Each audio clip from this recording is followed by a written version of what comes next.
Salut à tous et bienvenue dans la Matinale, bienvenue sur Magic Arena FR. J'espère que vous allez bien. On se retrouve aujourd'hui pour une tier list Lorcana en compagnie de Thibaut. Comment ça va Thibaut? Salut Val, bah écoute, ça va très bien, merci pour l'invitation.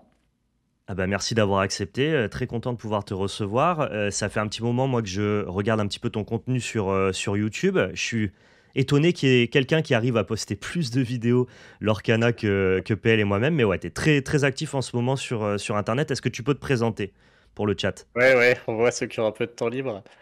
Bah écoute, moi je m'appelle Thibaut, j'ai 37 ans, je suis de La Rochelle. J'ai créé un site sur les jeux de société il y a 1 an et demi maintenant avec ma femme. Et donc on présente des jeux de société et on a présenté l'Orcana en août dernier. Et bah j'ai adoré le jeu, hein. Le jeu est vraiment au top. Donc j'ai joué en ligne sur Pixelborn et j'ai tellement accroché que j'ai eu envie de faire du contenu là-dessus. Et j'ai vite vu que bah, c'est quelque chose qui plaisait en fait, hein. C'est-à-dire bah, tu l'as dit toi-même, la chaîne YouTube a énormément grossi ces derniers temps, donc voilà, ça m'a donné envie de continuer de m'y mettre à fond. OK. Ce qui est, amusant, c'est que tu as choisi de traiter ta chaîne, YouTube par le prisme du compétitif, en tout cas de la veille compétitive, c'est-à-dire regarder un petit peu ce qui se passe dans, les gros tournois, regarder un petit peu ce qui se passe dans le haut ladder de Pixelborn et tu m'expliquais que c'était pas ton enfin, c'était ton premier TCG Lorcana, donc comment tu en arrives à découvrir le TCG et être directement happé par le compétitif?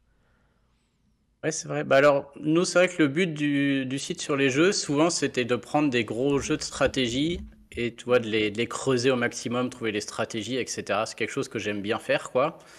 Et donc, quand j'ai commencé à jouer à l'Orcana, ça m'a embêté parce que j'arrivais pas à être bon. C'est-à-dire qu'il y a le ladder, alors faut passer du temps, mais qui reflète ton niveau à un moment, et à un moment, je montais pas, quoi, hein. Et voilà, du coup, j'ai voulu comprendre le jeu, donc je m'y suis mis à fond, et jusqu'à réussir à monter. Donc c'est ça qui a plu aussi un peu sur la chaîne, c'est qu'il y avait cet aspect où je passais argent, puis or, après j'ai encore compris des choses et j'ai réussi à monter. Et finalement, je me retrouve à jouer aujourd'hui contre bah, tout le temps les meilleurs joueurs, hein, puisque l'algorithme il te met avec ton classement, quoi. Et du coup, OK. j'ai envie d'expliquer voilà comment c'est arrivé, mais je pense que c'est la profondeur du jeu. S'il y a tellement de choses intéressantes, on peut y passer une vie, quoi. Que ça m'a donné envie de le creuser et j'arrive pas à m'arrêter, quoi. Ah bah, Mais c'est c'est ça, vrai hein. qu'avant, ouais, j'ai joué à Magic peut-être 2 semaines quand tu as lancé ta chaîne, je te disais, puisque vous m'aviez donné envie de jouer en ligne. Mais OK. c'était déjà, il y a déjà trop de choses à apprendre d'un coup, quoi. J'avais pas autant de temps à l'époque, peut-être aussi. Et Ouais, voilà, l'avantage, l'Arcana. de l'Orcana, c'est que tu as l'impression de prendre, entre guillemets «le train», avant même qu'il soit parti et donc tu te dis que c'est Ouais, peut-être un peu plus facile, plus accessible. Il y a moins de choses à connaître, moins de théorie, un peu moins de profondeur mathématique au début en tout cas, parce qu'attention, on a tendance à sous-estimer un petit peu le potentiel de l'Orcana. Là, notamment, le chapitre 3 témoigne d'une vraie complexité, d'une vraie envie de profondeur, en tout cas, du côté de chez Disney. Là où c'est vrai que le chapitre 1 était très marketé sur un jeu très accessible pour les enfants, pour les familles. Attention, on arrive quand même de plus en plus dans des gameplays, des games et des analyses théoriques qui sont assez poussées. Mais ouais, en ouais. tout cas, c'est assez amusant que c'est vraiment, toi, le côté, l'envie de monter sur le ladder qui t'a donné envie de t'intéresser et de comprendre pourquoi tu stagnais. Et donc, du coup, t'as fait tomber dans le. Alors, dans le compétitif, il n'y a pas vraiment de compétitif à proprement parler sur leur carnet, mais en tout cas, dans le grind, moi, j'appelle ça le grind, quoi. Le Ouais, fait le de fait de vouloir vouloir monter, quoi. gratter, quoi, ouais. Ouais, puis comme tu Le- dis, plus ça avance, plus c'est compliqué. Alors on n'est pas à ce que... Du coup, j'ai regardé un peu des vidéos de Magic, j'ai vu des analyses et tout. Je pense qu'effectivement, on devient de plus en plus technique à leur canal, mais on est encore un peu loin de... Je vois les gars qui sont vraiment forts à Magic, il y a ils ont un Ah, bah, potentiel et une réflexion qui me paraît énorme. Et là, aujourd'hui, à leur canal, on est quand même beaucoup à pouvoir aller jusqu'à ce qui se fait de mieux. oui. C'est accessible encore à beaucoup de monde, entre guillemets, Bah, il y a une d'être vraie dans le top, différence, quoi. c'est que Magic, il y a énormément de gens, il y a toute une sphère compétitive qui, pour elle, est réellement compétitive, au sens où il y a des joueurs professionnels qui vivent de ça.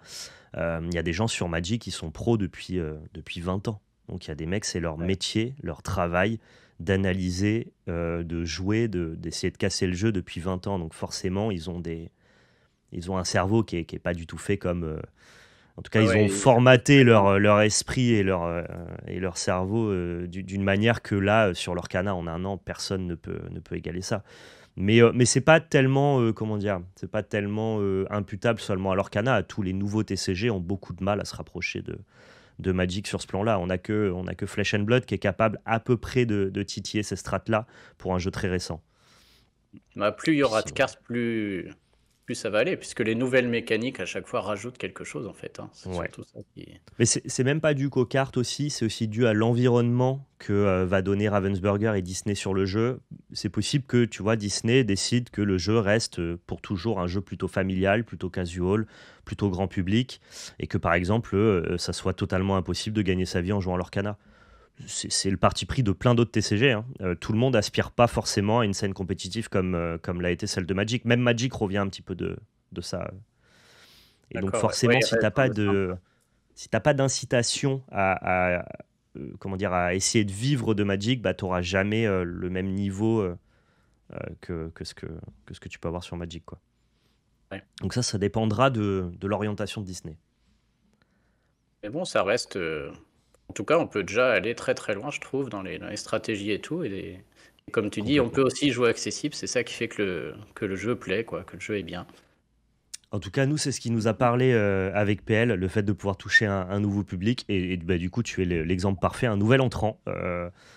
Ton premier vrai Du coup, TCG, ouais. quand bien même tu as un petit peu testé Bah, Magic Arena, c'est ce qu'on va le voir sûrement pendant notre discussion. Mais alors, déjà TCG, moi j'ai appris ce terme il y a, il y a il n'y a deux pas semaines. longtemps. Ok. Là, tu m'as dit on va faire une tier list. Moi, j'ai dû aller sur Google voir ce que c'est qu'une tier list. Donc, ouais, il y a la chaîne, il y a plein de termes forcément que je découvre aussi et on fera avec. Je te dirai Ouais. s'il y a Bah, des choses tu me qui dis, m'échappent. s'il y a un mot que J'hésiterai pas, ouais. tu comprends pas. Et moi, inversement, tu vas probablement m'apprendre pas mal de choses parce que tu fais un volume de veille. Moi, je regarde un petit peu tes vidéos YouTube. Tu connais pas mal les noms qui sont au haut du ladder sur Pixelborn. Tu connais un petit peu toutes les subtilités, les théories des match-ups. Et donc, du coup, on va pouvoir avoir un échange qui. Je vais avoir une analyse TCG globale, ce qui pourra du coup apporter un petit peu à ton analyse. Et toi, tu vas avoir une analyse plus fine, spécifique liée à l'Orcana. Et je pense que du coup, on peut essayer de trouver, on peut essayer de tirer un truc sympa de tout ça. Pour tous ceux qui se demandent ce matin pourquoi est-ce qu'on vous réveille aux aurores là un dimanche matin à 10 h, on va faire une tier list des meilleurs decks de l'Orcana avec notamment la sortie de ce chapitre 3. Alors les meilleurs decks, nous on a voulu essayer de prendre en compte un petit peu l'entièreté des possibilités. Donc on va pas vous parler des 5-6 decks qui sont très populaires en ce moment, mais on va prendre ces simples les 15 bicolorités et on va essayer de les hiérarchiser et de les classer dans une tier list. Il y a des bicolorités qui, vous le savez, sont peu populaires et où forcément il n'y a pas forcément de consensus sur une decklist. Donc nous, en tout cas avec Thibaut, on a essayé de vous apporter à chaque fois une decklist, qu'elle soit bien ou pas bien. C'est pas tellement l'objet du débat. L'idée, c'est plutôt ici de mettre en avant quelles sont les bicolorités qui offrent le plus d'opportunités de profondeur et donc du coup qui à terme vous permettront ou de monter le ladder Pixelborn ou de gagner des tournois selon vos envies. Il y a une évolution constante aussi, hein, on peut le dire tout de suite. Chaque C'est jour, vrai. là encore, on découvre des choses, quoi. Bien sûr, le metagame, c'est l'environnement du jeu, c'est un truc qui est en perpétuelle évolution. C'est des engrenages, il faut voir ça comme une espèce de grosse machine mécanique, et dès que tu fais bouger un engrenage, il y a d'autres engrenages qui bougent, et donc le méta, il bouge tout le temps. Là, nous, on va vous donner une espèce de vision du méta figée à l'instant T. Si vous regardez cette vidéo dans 2 mois, c'est probable que certaines choses dont on vous parle soient totalement différentes. Là, l'idée, c'est de prendre une photographie du méta actuel, et sur cette photographie-là, essayer de discerner quel est le meilleur deck en ce début de chapitre 3. C'est un exercice qui est amusant. Je fais tous les disclaimers dont on a besoin au tout début, évidemment. L'idée, c'est pas d'aller dire que votre deck, il est pas bien ou que vous devriez jouer forcément tel ou tel deck. Nous, ici, on a un raisonnement mathématique. On essaye justement de pousser l'analyse théorique et on fait un exercice qui est euh, à vocation compétitive. Si vous prenez du plaisir à jouer bleu-jaune ou vert-bleu, que c'est ce qui libère le plus d'endorphines dans votre cerveau, personne n'est légitime à vous dire d'arrêter. Si jamais c'est ce qui vous amuse sur l'Orcana, que votre envie est beaucoup plus proche du casual play que du competitive play, continuez à jouer les decks qui vous font plaisir. Euh, L'exercice auquel on se prête aujourd'hui, il a absolument pas valeur de vérité, quoi. Je préfère le prévenir parce que j'ai déjà fait des tier lists et je sais très bien à quoi va ressembler l'espace commentaire. Jouez ce que Ah ouais. vous aimez, jouez ce que vous voulez. Nous, on se prête à un exercice compétitif et on n'est pas du tout obligé de consommer le TCG de cette manière-là. Comme Et ça, puis on peut, au les moins gens c'est dit. peuvent jouer mono vert et il y aura quand même des petits conseils qu'ils pourront utiliser pour apprécier. Exactement. Et je te dis encore une fois, si toi, ton plaisir personnel, ce qui t'anime le plus, c'est de jouer un deck que personne connaît, bah écoute, tu es bien, bien légitime et tu as bien raison de vouloir le faire. La seule chose, et c'est un truc qu'on dit souvent sur Magic, si par contre tu as des prétentions compétitives, que tu espères grinder le ladder ou que tu veux gagner des tournois, dans ce cas-là, par contre, il y a des gens qui passent du temps, qui théorisent, il y a ce qu'on appelle un espèce de hive mind, c'est-à-dire un ensemble de joueurs compétitifs qui, eux, avancent vers des decklists compétitives. Et c'est euh, plutôt humble de penser que ça sera beaucoup plus facile de se joindre au consensus plutôt que d'essayer de faire sa popote dans son coin. Si jamais tu espères gagner des tournois actuellement, on va vraiment pas te conseiller de jouer bleu-vert. Par contre, si c'est ce qui t'amuse le dimanche après-midi avec tes amis, il n'y a aucun problème avec ça. Amusez-vous comme vous le souhaitez. On en parlera, mais ceux Euh, qui arrivent à créer ces decks-là ils ont quand même une capacité différente des joueurs qui est vraiment au-dessus du lot, quoi.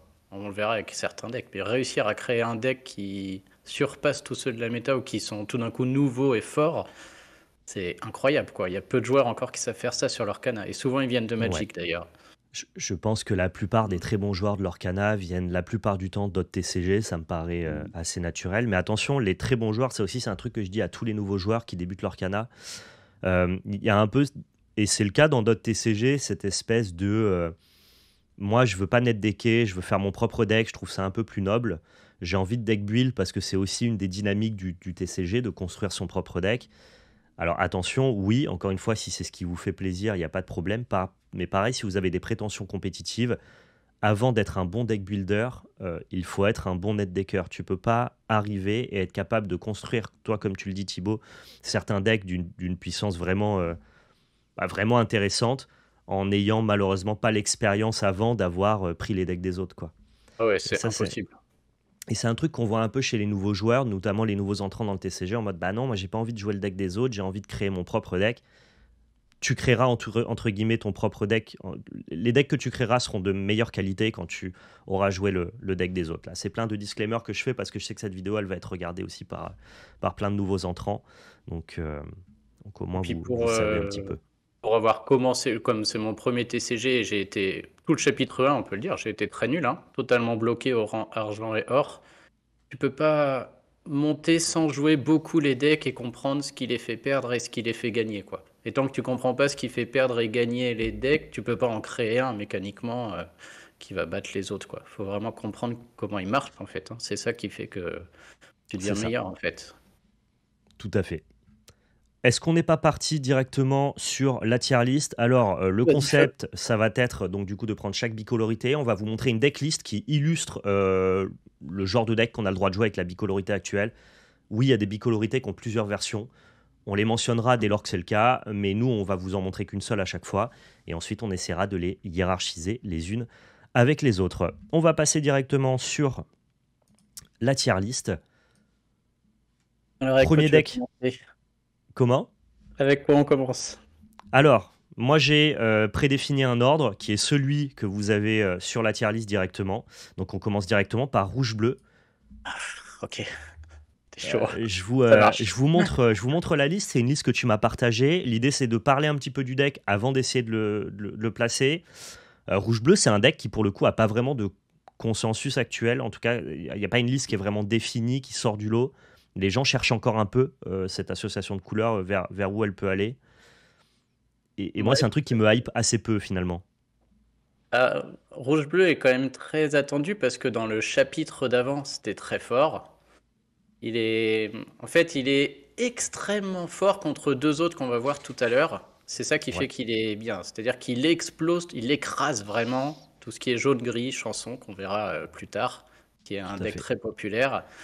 Et donc, dans le chapitre d'avant, il était très fort contre tout, mais hyper nul contre un, qui est Ruby Améthyste.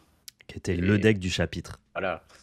Et donc, bah, quand on joue rouge-bleu, c'est un peu le qui tout double, quoi, hein. C'est-à-dire, soit on sait qu'on va écraser l'adversaire, soit on n'a aucune chance si on tombe contre le rubis améthyste. Donc c'est un deck qui est très polarisé, c'est-à-dire qu'il a d'excellents match-up et en même temps il en a de très mauvais. C'est vrai que bleu-rouge, c'est un peu le deck qui a émergé directement au début du chapitre 2. Si on se souvient bien, la méta du chapitre 1, elle était vraiment dominée par justement jaune-gris chanson. Et donc forcément, dès le chapitre 2, il y a un deck qui est arrivé pour justement essayer de punir jaune-gris chanson. Ça a marché quelques temps, et puis finalement, on a trouvé Ruby Améthyste qui lui a vraiment été le deck dominant sur l'entièreté de la saison 2. Et en fait, on s'est rendu compte que Rouge-Bleu, c'était pas du tout capable de matcher en fait la boucle Ouais, Mime Merlin. impossible. Et je crois que c'est toujours malheureusement pas le cas. En plus, on va voir que Rouge-Violet, c'est toujours un deck qui est très populaire, voire le deck populaire. Et alors, autant je veux bien croire que ça peut battre vert-gris. En fait, ça revient, on va dire, depuis une semaine, là, le rouge-bleu, parce que la liste que tu as, elle a fait quatrième au tournoi de Hénin Beaumont. Ouais, Il y a un autre tournoi américain où il y a un rouge-bleu qui est sorti, comme ça, dans le top 8. Et donc, comme tu dis, les joueurs là, qui créent les decks commencent à s'y intéresser et sortent plein de versions. Et c'est pas encore assez fort, mais elle est quand même intéressante, tu vois, puisque on va dire en top ladder, tu es capable de gagner 55%, 60% de parties avec. Tous les gros joueurs en sont là. C'est pas encore assez, mais c'est quand même pas mal. Et contre le nouveau Ruby Amethyst, elle se fait moins écraser qu'avant. C'est-à-dire qu'elle est à 50-50. Et elle ok. écrase toujours le deck chanson. Par contre, ça c'est bien. Mais effectivement, contre les autres, elle gagne, mais j'ai envie de dire, c'est pas assez. Et Moi, c'est intéressant quand même, puisque les lieux changent la donne là maintenant. je veux bien croire que ce deck-là, il batte vert-gris, en tout cas qu'il soit capable de s'en Oui. sortir. J'ai beaucoup plus de mal à penser que ce deck-là va avoir un match-up favorable contre vert-violet, par exemple, qui est un peu le deck qui monte actuellement. Et pour l'instant, on a un grand absent dans ce metagame en début de chapitre 3, c'est les decks très agressifs. Je pense notamment à des decks rush, tu sais, Exactement. Le les decks hyper aggro Zo. là. Et les decks aggro, ils peuvent emplâtrer très facilement ce deck rouge-bleu, hein. C'est un deck qui est très mou en fait, rouge-bleu. C'est un deck qui veut Ouais, justement essayer alors, on a deux d'aplatir versions. l'adversaire. Ouais. Ce deck-là, il fait rien pendant 3-4 tours à part essayer d'avoir de plus en plus d'encre. Ça s'appelle ramper, ce que j'ai Ouais, compris. Ça, je connais le c'est terme maintenant. exactement ça. Ouais. Bon, par contre, il brasse du vent, mais une fois qu'il a rampé, c'est quand même très sympa puisque derrière, on joue que des énormes créatures, des pâtés, etc. Donc ça, il y a quand même un côté cool. Et avant, il était effectivement nul quand l'adversaire allait vite. Mais là, aujourd'hui, il n'y a personne qui va très vite, quoi, hein. À part le vert violet version aggro qui, des fois, peut l'embêter un peu. Il y a un autre aspect, c'est qu'on a d'autres versions comme ça du rouge-bleu qui ont des solutions au début. On a la reine de cœur là que tu as partagé déjà qui peut régler quelques Ouais. problèmes.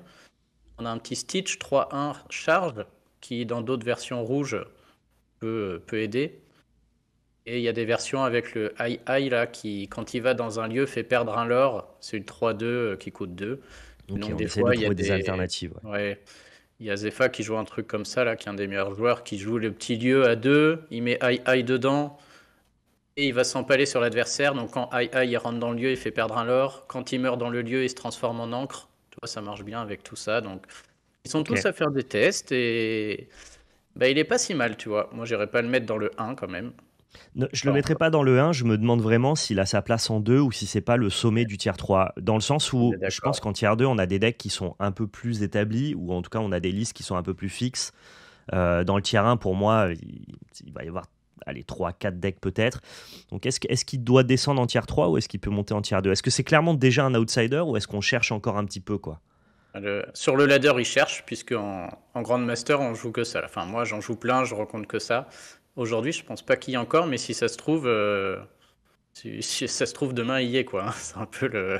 Je sais pas trop ce qu'il fait Ok. au tournoi actuel, là, s'il y a un rouge-bleu qui est sorti dans le top 16. Il y a Simbad qui nous dit que ça a l'air de plutôt bien performer au tournoi de Vernon actuellement. Moi, j'en ai pas vu hier, en tout cas en table filmée, en tout cas pas dans les hautes tables. C'est pas la bicolorité qui est sortie du lot particulièrement sur les tables filmées, mais encore une fois, c'est un tout petit échantillon de ce qui se passe à Vernon. Mais je pense que Moi, pour l'instant, tu as raison, il va dans le 3 parce qu'il y a le rubis améthyste qui reste très fort contre ça, hein. C'est pas je l'aurais pour. mis en tier 3 et sans manquer de respect au deck, ça veut pas dire qu'il est figé et qu'il restera là toujours. Juste pour l'instant, actuellement, je pense que j'ai au moins 6 ou 7 decks que j'ai envie de jouer avant lui pour un tournoi. Oui, et puis oui, pareil, si je joue un tournoi et que je joue ma vie sur le tournoi, ouais, il y en a au moins 5 ou 6 que je prends avant Il celui-là y en en a termes 5 ou de 6 que je joue avant pourcentage de celui-là. victoire. Et ils sont surpris, Simba nous annonce que là, Ruby Améthyste, enfin que Bleu-Rouge vient de battre Rofelos qui lui est sur Vert-Gris. Je pense qu'effectivement, Vert-Gris fait partie de tes assez bons match-up. Ouais. Non, puis Ça comme il m'étonne est pas. populaire en ce moment, tous les gens essaient, quoi. Et il y en a peut-être un qui va réussir à trouver une version. On peut noter que le manoir de Picsou change tout maintenant aussi dans ce bleu Ouais, ouais. rouge. Très très bonne Le, carte. le lieu, là, voilà. On met les lieux, on rase tout le plateau. Et avant, quand on rasait le plateau, il fallait revenir, quoi, remettre des cartes. Là, on gagne tout seul, quoi. Ouais, c'est plutôt très bien. Nous, on les compare maintenant à des planeswalkers pour les magiciens. C'est ces lieux qui sont capables, justement, une fois que le board est vide et clean, de sticker, c'est-à-dire de rester sur le board et donc, du coup, de t'avancer vers la victoire, soit en générant de la value, comme le Queen Castle, soit en apportant du lore, comme notamment le manoir de Picsou, tout en ayant beaucoup d'endurance. Et le problème des lieux, c'est qu'ils sont très très faibles face au board présence de ton adversaire. Mais par contre, dès lors qu'il n'y a plus de board, là, c'est des cartes qui sont vraiment game breaker. Et c'est exactement le statu quo qu'on peut avoir sur les Planeswalkers à Magic. Donc finalement, on savait pas trop à quoi allaient ressembler les lieux. Nous, en tant que magicien, on avait déjà la réponse, juste on n'a pas transposé les lieux, on les a pas assimilés à des Planeswalkers. C'est un truc qu'on est en train de faire actuellement. Ok. Ouais, bah c'est là où ils sont forts, hein. On les met, ouais, ouais. Une fois que le board est géré, c'est un enfer si C'est t'as un ça. lieu qui est Mais là, du quoi. coup, étonnamment, on joue pas des lieux d'early game qui, eux, sont vraiment un manque à gagner en termes de tempo. On préfère les lieux de mid-late game quand on a échangé nos ressources et quand ils vont être posés de manière un peu sécuritaire. Exactement.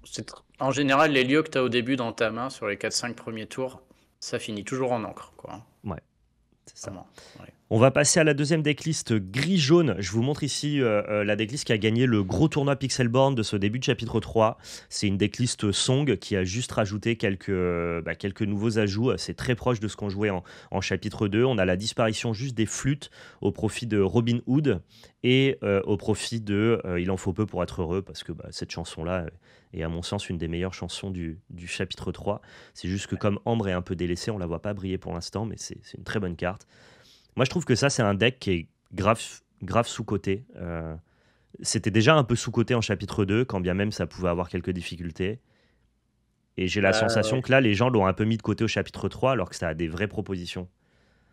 Bah, du coup, jaune-gris. Alors, la version qu'on a là, c'est la version qui a été faite par un gars qui a gagné le gros tournoi Pixelborn. Je sais pas si tu l'as vu jouer, c'est incroyable. C'est-à-dire que le gars, déjà, il a pensé à faire ce deck qui n'existait pas. Il a repris les decks flûtes qui traînaient, enfin les decks song qui Ouais, traînaient, il l'a changé, il a fait ça avec des lanternes et tout. Et je sais ouais, pas si tu l'as vu jouer, non. il y a un niveau, il est au-dessus de tout le monde, le gars. Donc, ce deck, effectivement, a gagné le tournoi, mais il a gagné le tournoi parce que le mec est juste extrêmement fort, quoi. Vraiment très, très fort. Et si tu regardes les autres tournois, des flûtes, des songs gris-jaune, tu peux aller sur la liste des tournois officiels. Là, tu regardes tous les tournois à plus de 40 joueurs. Tu le vois de temps en temps dans le top 8, mais assez rarement. Ouais, Donc, mais je pense qu'il est est-ce dur parce qu'il peut être le meilleur, mais il faut qu'il soit vraiment bien joué, quoi. est-ce qu'on a le metagame breakdown de ces tournois-là? Ça a de la valeur parce que, en gros, tu as des decks qui sont juste tellement peu joués que statistiquement, c'est normal qu'il y ait peu de personnes en top 8 dessus. Tu vois, je prends un deck comme Ruby Amethyst qui trust tous les top 8 de tous les tournois. Mais si sur la ligne de départ, il y avait que 5% de la salle qui les jouait, t'en aurais peut-être qu'un seul en top 8.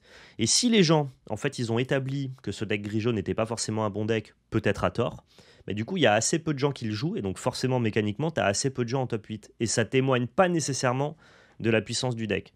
Ouais. En plus, l'argument que tu m'apportes, c'est que ce gars-là, il est trop fort. Mais Alors, ce gars-là apparemment, qui est le trop fort, chat, c'est deux Candio. Apparemment, tu connais.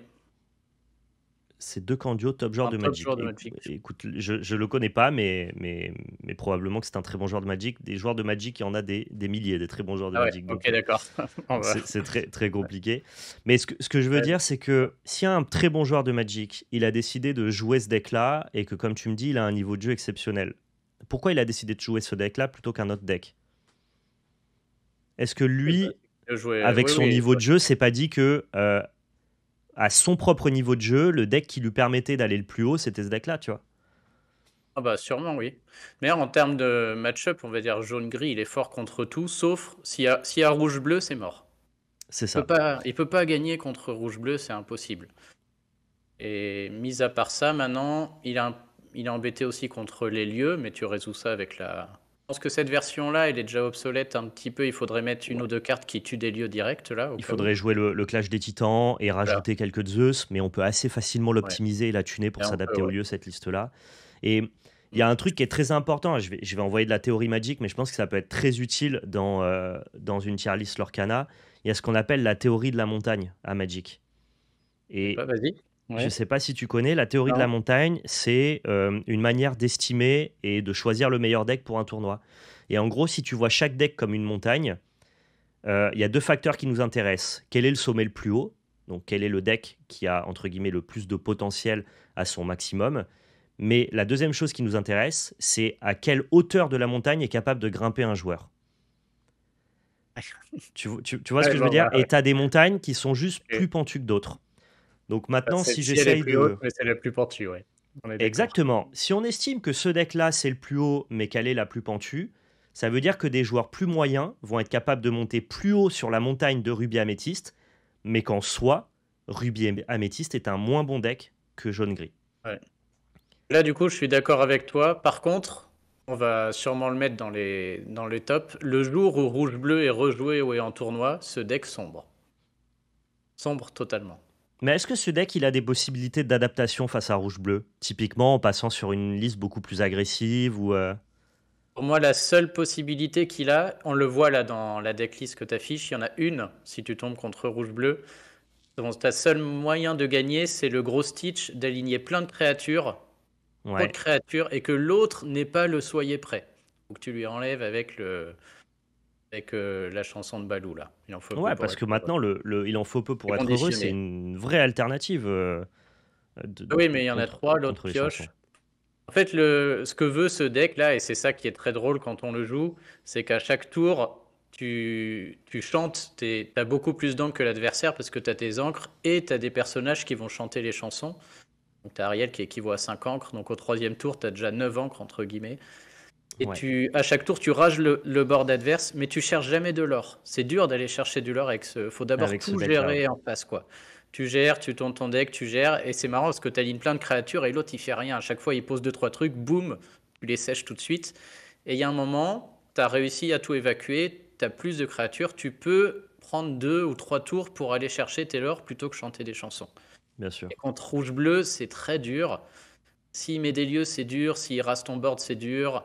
T'as du mal à raser ces grosses créatures. S'il joue un Big Ben, tu peux pas l'enlever. C'est compliqué, hein. Donc ta seule chance, c'est de réussir à aligner vite plein de créatures et de prier pour enlever le soyez prêt au bon moment. Mais le rouge-bleu, il peut piocher aussi beaucoup et le trouver. Ok.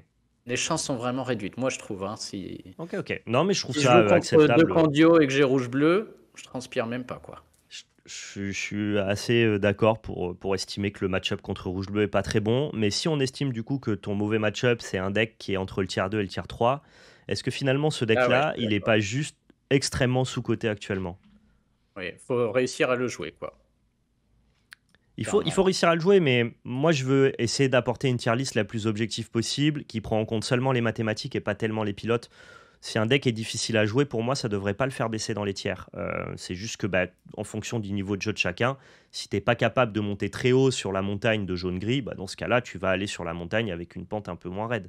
Ça, Oui, avec c'est pas très très grave. Mais ce qui m'intéresse là, c'est de ne noter entre guillemets que le sommet de chaque deck. Et à ce titre-là, je pense que la plupart des tier lists mettraient ce deck-là en tier 2. Pour moi, c'est un deck tier 1. ouais, j'hésite. Mais pour moi, il va pile entre les deux, quoi. Bah, Ouais, effectivement, si tu ça mets peut être le. une arrêt de 10 Candio, ouais, il est tir 1, forcément, hein. Ouais, mais il faut se rendre compte que Aujourd'hui. des decks en duo, entre guillemets, théoriquement, il y en a plein et il y en aura de plus en plus des decks en duo sur l'Orcana Ouais, bah, en tout cas, c'est le seul bon joueur qui le joue, mais qui le il a joue. Ouais. réussi avec, quoi. Il a tellement bien réussi que. Je pense que le chat Ouais, sous-estime beaucoup. En fait, le chat regarde spécifiquement la data auquel on a accès sur Pixelbone sur les tournois. Et comme le deck est peu pique et fait peu de top 8, les gens le rétrogradent instantanément. Je pense que si on raisonne et qu'on analyse un peu, on peut le mettre en tier 1 sans forcément qu'il soit et à forcément au noter sommet, qu'il y quoi. a, on peut aussi dire qu'il y a d'autres versions Song avec les plus faciles à jouer, entre guillemets, avec les plus tôt notamment, où tu alignes plus de créatures facilement, quoi. Ouais. Et hier, j'ai rencontré, on a vu, il y en a qui préparent quelque chose à base de Tiana, de Prince Eric, qui remettent le jaune-gris Tiana. Là, j'ai joué Bannibal Ah, Arca, ok, des des versions plus midrange. porcinés, très rapide, ouais, 4-5 encres à tout hasard, à tout casser. Ok. Et bon, je l'ai joué que 2 fois, donc je sais pas encore. Mais si les gars le testent, c'est que peut-être on va Moi, il y a voir un peu de apparaître ce genre potentiel. de choses, quoi. Donc il y a beaucoup de versions de jaune-gris aussi. C'est ça qui fait que, Ok, effectivement, oui, ok. je pense que bon, on le voit encore dans les tournois et bah, on a vu que bien piloté, ça fait le café, Ouais. quoi, hein. Ouais, je pense qu'il a un peu, il a un petit manque de succès pour l'instant, mais voilà, je prends le risque de le mettre en tier 1 et battez-vous dans les commentaires, expliquez-nous Je pense pourquoi. qu'on peut aussi. Puis il y a aussi le fait qu'on a beaucoup d'alternatives là en jaune et gris. Des très bonnes créatures en jaune, des très bonnes chansons en gris. On a beaucoup de versatilité. Il y a sûrement plein de versions possibles. Ça se trouve, on n'a juste pas trouvé la meilleure version aussi encore. C'est ça, c'est très profond comme association de couleurs. Ça joue le gris qui est probablement la couleur la plus jouée, la plus intéressante dans l'Orcana Voilà, oui. actuellement. Et l'ambre est un peu la couleur qui est boudée au chapitre 3. On va laisser le méta se décanter et voir un petit peu ce que les gens peuvent proposer avec ce deck-là. Il y a plein de choses, hein. Il y a les Pluto, gros Pluto, les Kida, grosses Kida. Tu peux faire plein de tests encore, quoi. Il y a beaucoup de choses. Ok, on va passer du coup au Et on prochain verra. deck. On est sur rouge-gris. Ça va être plus facile là. Ouais, rouge-gris, c'est pour l'instant pas vraiment la top hype, quoi. Non, ça l'a été au tout début là, hein. Avant que le ladder commence sur le chapitre 3, c'est le deck pirate. Ouais, tout le monde essayait justement d'apporter sa popote, de faire sa propre liste, de mixer à la fois la synergie Captain et la synergie lieu. Ouais, on peut montrer, tout repose sur John Silver là surtout, Ouais, qui est un drop à 3, qui gagne résiste 1 et plus un lore pour chaque lieu en jeu. Et donc ça devient un monstre si on a plein de lieux en jeu. Et il y a un des lieux qui coûte pas cher là, qui coûte 1, qui donne charge aux pirates. Et donc on joue que ouais. des pirates, avec John Silver qui est pirate, et le duo Captain Hook et Mr. Smee là, qui sont incroyables au début. Ouais, très bonne carte d'early game. Donc ça marchait très très bien au début, hein, on va pas se mentir. Tout le monde jouait le deck pirate, hein. Je sais pas si t'en as vu, mais moi, on voyait que ça, Ouais, hein. moi j'ai essayé de faire ma propre version. J'avais proposé justement une liste directement sur la chaîne Lorcana. Moi, ce que j'avais pas aimé en fait, c'est que tu vois, tu joues des lieux d'early game et on en parlait. Les lieux d'early game, c'est des lieux qui te coûtent un peu de la tempo et c'est vachement important d'avoir du board présence, notamment pour des decks agressifs en début de partie. Et donc, je me retrouvais souvent à avoir des mains de départ où bah, j'avais Captain Hook, j'avais Jolly Roger, j'avais Mr. Smee et en fait, du coup, bah, je pouvais pas jouer mon lieu quoi. Je pouvais pas jouer mon lieu parce que ça avait plus de valeur de d'abord développer mes personnages plutôt que de Ouais, développer souvent, mon lieu. Et j'avais pas trop aimé cette sensation-là de choix un peu. c'était un peu le but. Tu jouais John Silver et tu pouvais aligner les lieux au tour d'après, en fait. Rendre John Silver fort au tour d'après. Ouais, Mais, euh, mais en fait, ça marchait au début parce qu'il n'y avait pas d'anti-lieu. Mais très rapidement, on a joué des créatures qui viennent poutrer les lieux avec beaucoup d'attaques. C'est ça qui a changé, hein, dans la méta, c'est qu'on joue des créatures avec beaucoup plus complètement. d'attaques, beaucoup plus de crabes, l'hameçon de Maui, là, qu'on verra tout à l'heure, des Plus gros de Maui. crabes, Maui, l'hameçon, exactement, qui sont des cartes Et Maui, qui est aujourd'hui, top ouais, 3 des cartes du chapitre 3 pour ah moi. ouais. Donc tous les lieux de début, là, tu l'as dit tout à l'heure, maintenant se font exploser en un tour et ça rend ce deck pas terrible, hein, puisque si tu gagnes pas Un, rapidement et que t'as pas le rêve bleu, tu fais rien. un peu Ouais. médiocre, c'est du tier 3. Je peux pas le mettre dans le tier 4 parce que finalement, il y a quand même Non. une liste sur laquelle les gens se sont arrêtés, mais c'est clairement, Ouais, et clairement puis il y en a médiocre. encore de temps en temps, je vois des gens qui tentent quelque chose, hein. Ouais. Il y en a qui réessaient de leur jouer autrement et autres. Il était fort pendant un temps, hein. Au début en Grandmaster, on en voyait plein. Mais là aujourd'hui, il peut pas, hein. Il y a encore d'irréductibles gaulois qui essaient, ouais. Ouais. Et c'est vrai que Tonton Squirrel a raison, c'est marrant, c'est deux couleurs très fortes, mais Qui c'est s'associent drôle pas ça, bien hein. du tout. Ça va pas bien quoi. Pourtant c'est fort les deux, mais ça fait rien. Mais parce que, en fait, le problème, c'est que le rouge, c'est très fort dans des stratégies mid-range ou contrôle. Et c'est pas du tout brillant dans des stratégies agressives. Et ce deck-là, c'est une stratégie agressive à la base, ou au moins, à minima, un mid-range dynamique. Donc, du coup, Oui, bah, en oui, fait, ouais, c'était tu aggro, tires hein. pas du tout profit de ce que veut faire la couleur rouge, quoi. Ouais, donc clairement. C'est dommage, hein, c'était marrant quand même, hein. Je veux dire, tu jouais plein de pirates, c'était fun, Ah, bah, ça nous allait a. vite. Quand on avait les spoilers, les reveals, c'était un des trucs les plus hypants. On s'est dit, OK, on va jouer Ouais, pirate, rouge-gris, il y a des trucs à c'est faire. ça. Ouais, deck de bonhomme. Je pense toujours que notre ami John Silver, c'est une très bonne carte. Il y a peut-être moyen de faire des choses avec lui sur d'autres bicolorités, mais en tout cas, pas, pour celle-là, c'est pas encore très bien. Ouais. Mais c'est sûr que oui, quand John Silver devient fort et que l'autre peut pas le gérer, ça Ouais. devient n'importe quoi, quoi, hein. Mais ouais, ouais, c'est trop conditionné. On va passer à bleu-gris. Bleu-gris, c'est un deck qui existait déjà en fin de saison 2, qui devenait de plus en plus populaire sur Pixelborn et qui avait d'ailleurs un win rate qui était plutôt décent. C'était une bonne Ouais. alternative pour aller attaquer justement rouge améthyste. Et le deck, globalement, il a rien perdu. Il a même un peu gagné. Il a gagné de l'early game avec Mr. Smee. Il a gagné de la gestion de lieu pardon, avec Rise of the Titan. Et il a gagné surtout le manoir de Picsou, qui est un peu son Planeswalker, sa carte de late game qui permet de tourner autour des soyez prêtes des decks rouges. Et c'est plutôt des bons decks, ça, je trouve. Voilà, oui, c'est un très très bon deck, hein. Il y a certains joueurs qui s'accordaient à dire que c'était le meilleur deck de la saison d'avant. Au début de la saison 3, impossible de le jouer. Je sais pas si t'as vu, tout le monde essayait. Moi, c'était mon deck préféré. Impossible. Ouais, On mettait les nouvelles grand-mères Tala, là, on tentait des choses, ça ne marchait pas. Et un jour, il y a un gars qui a sorti ça, et depuis, ça marche.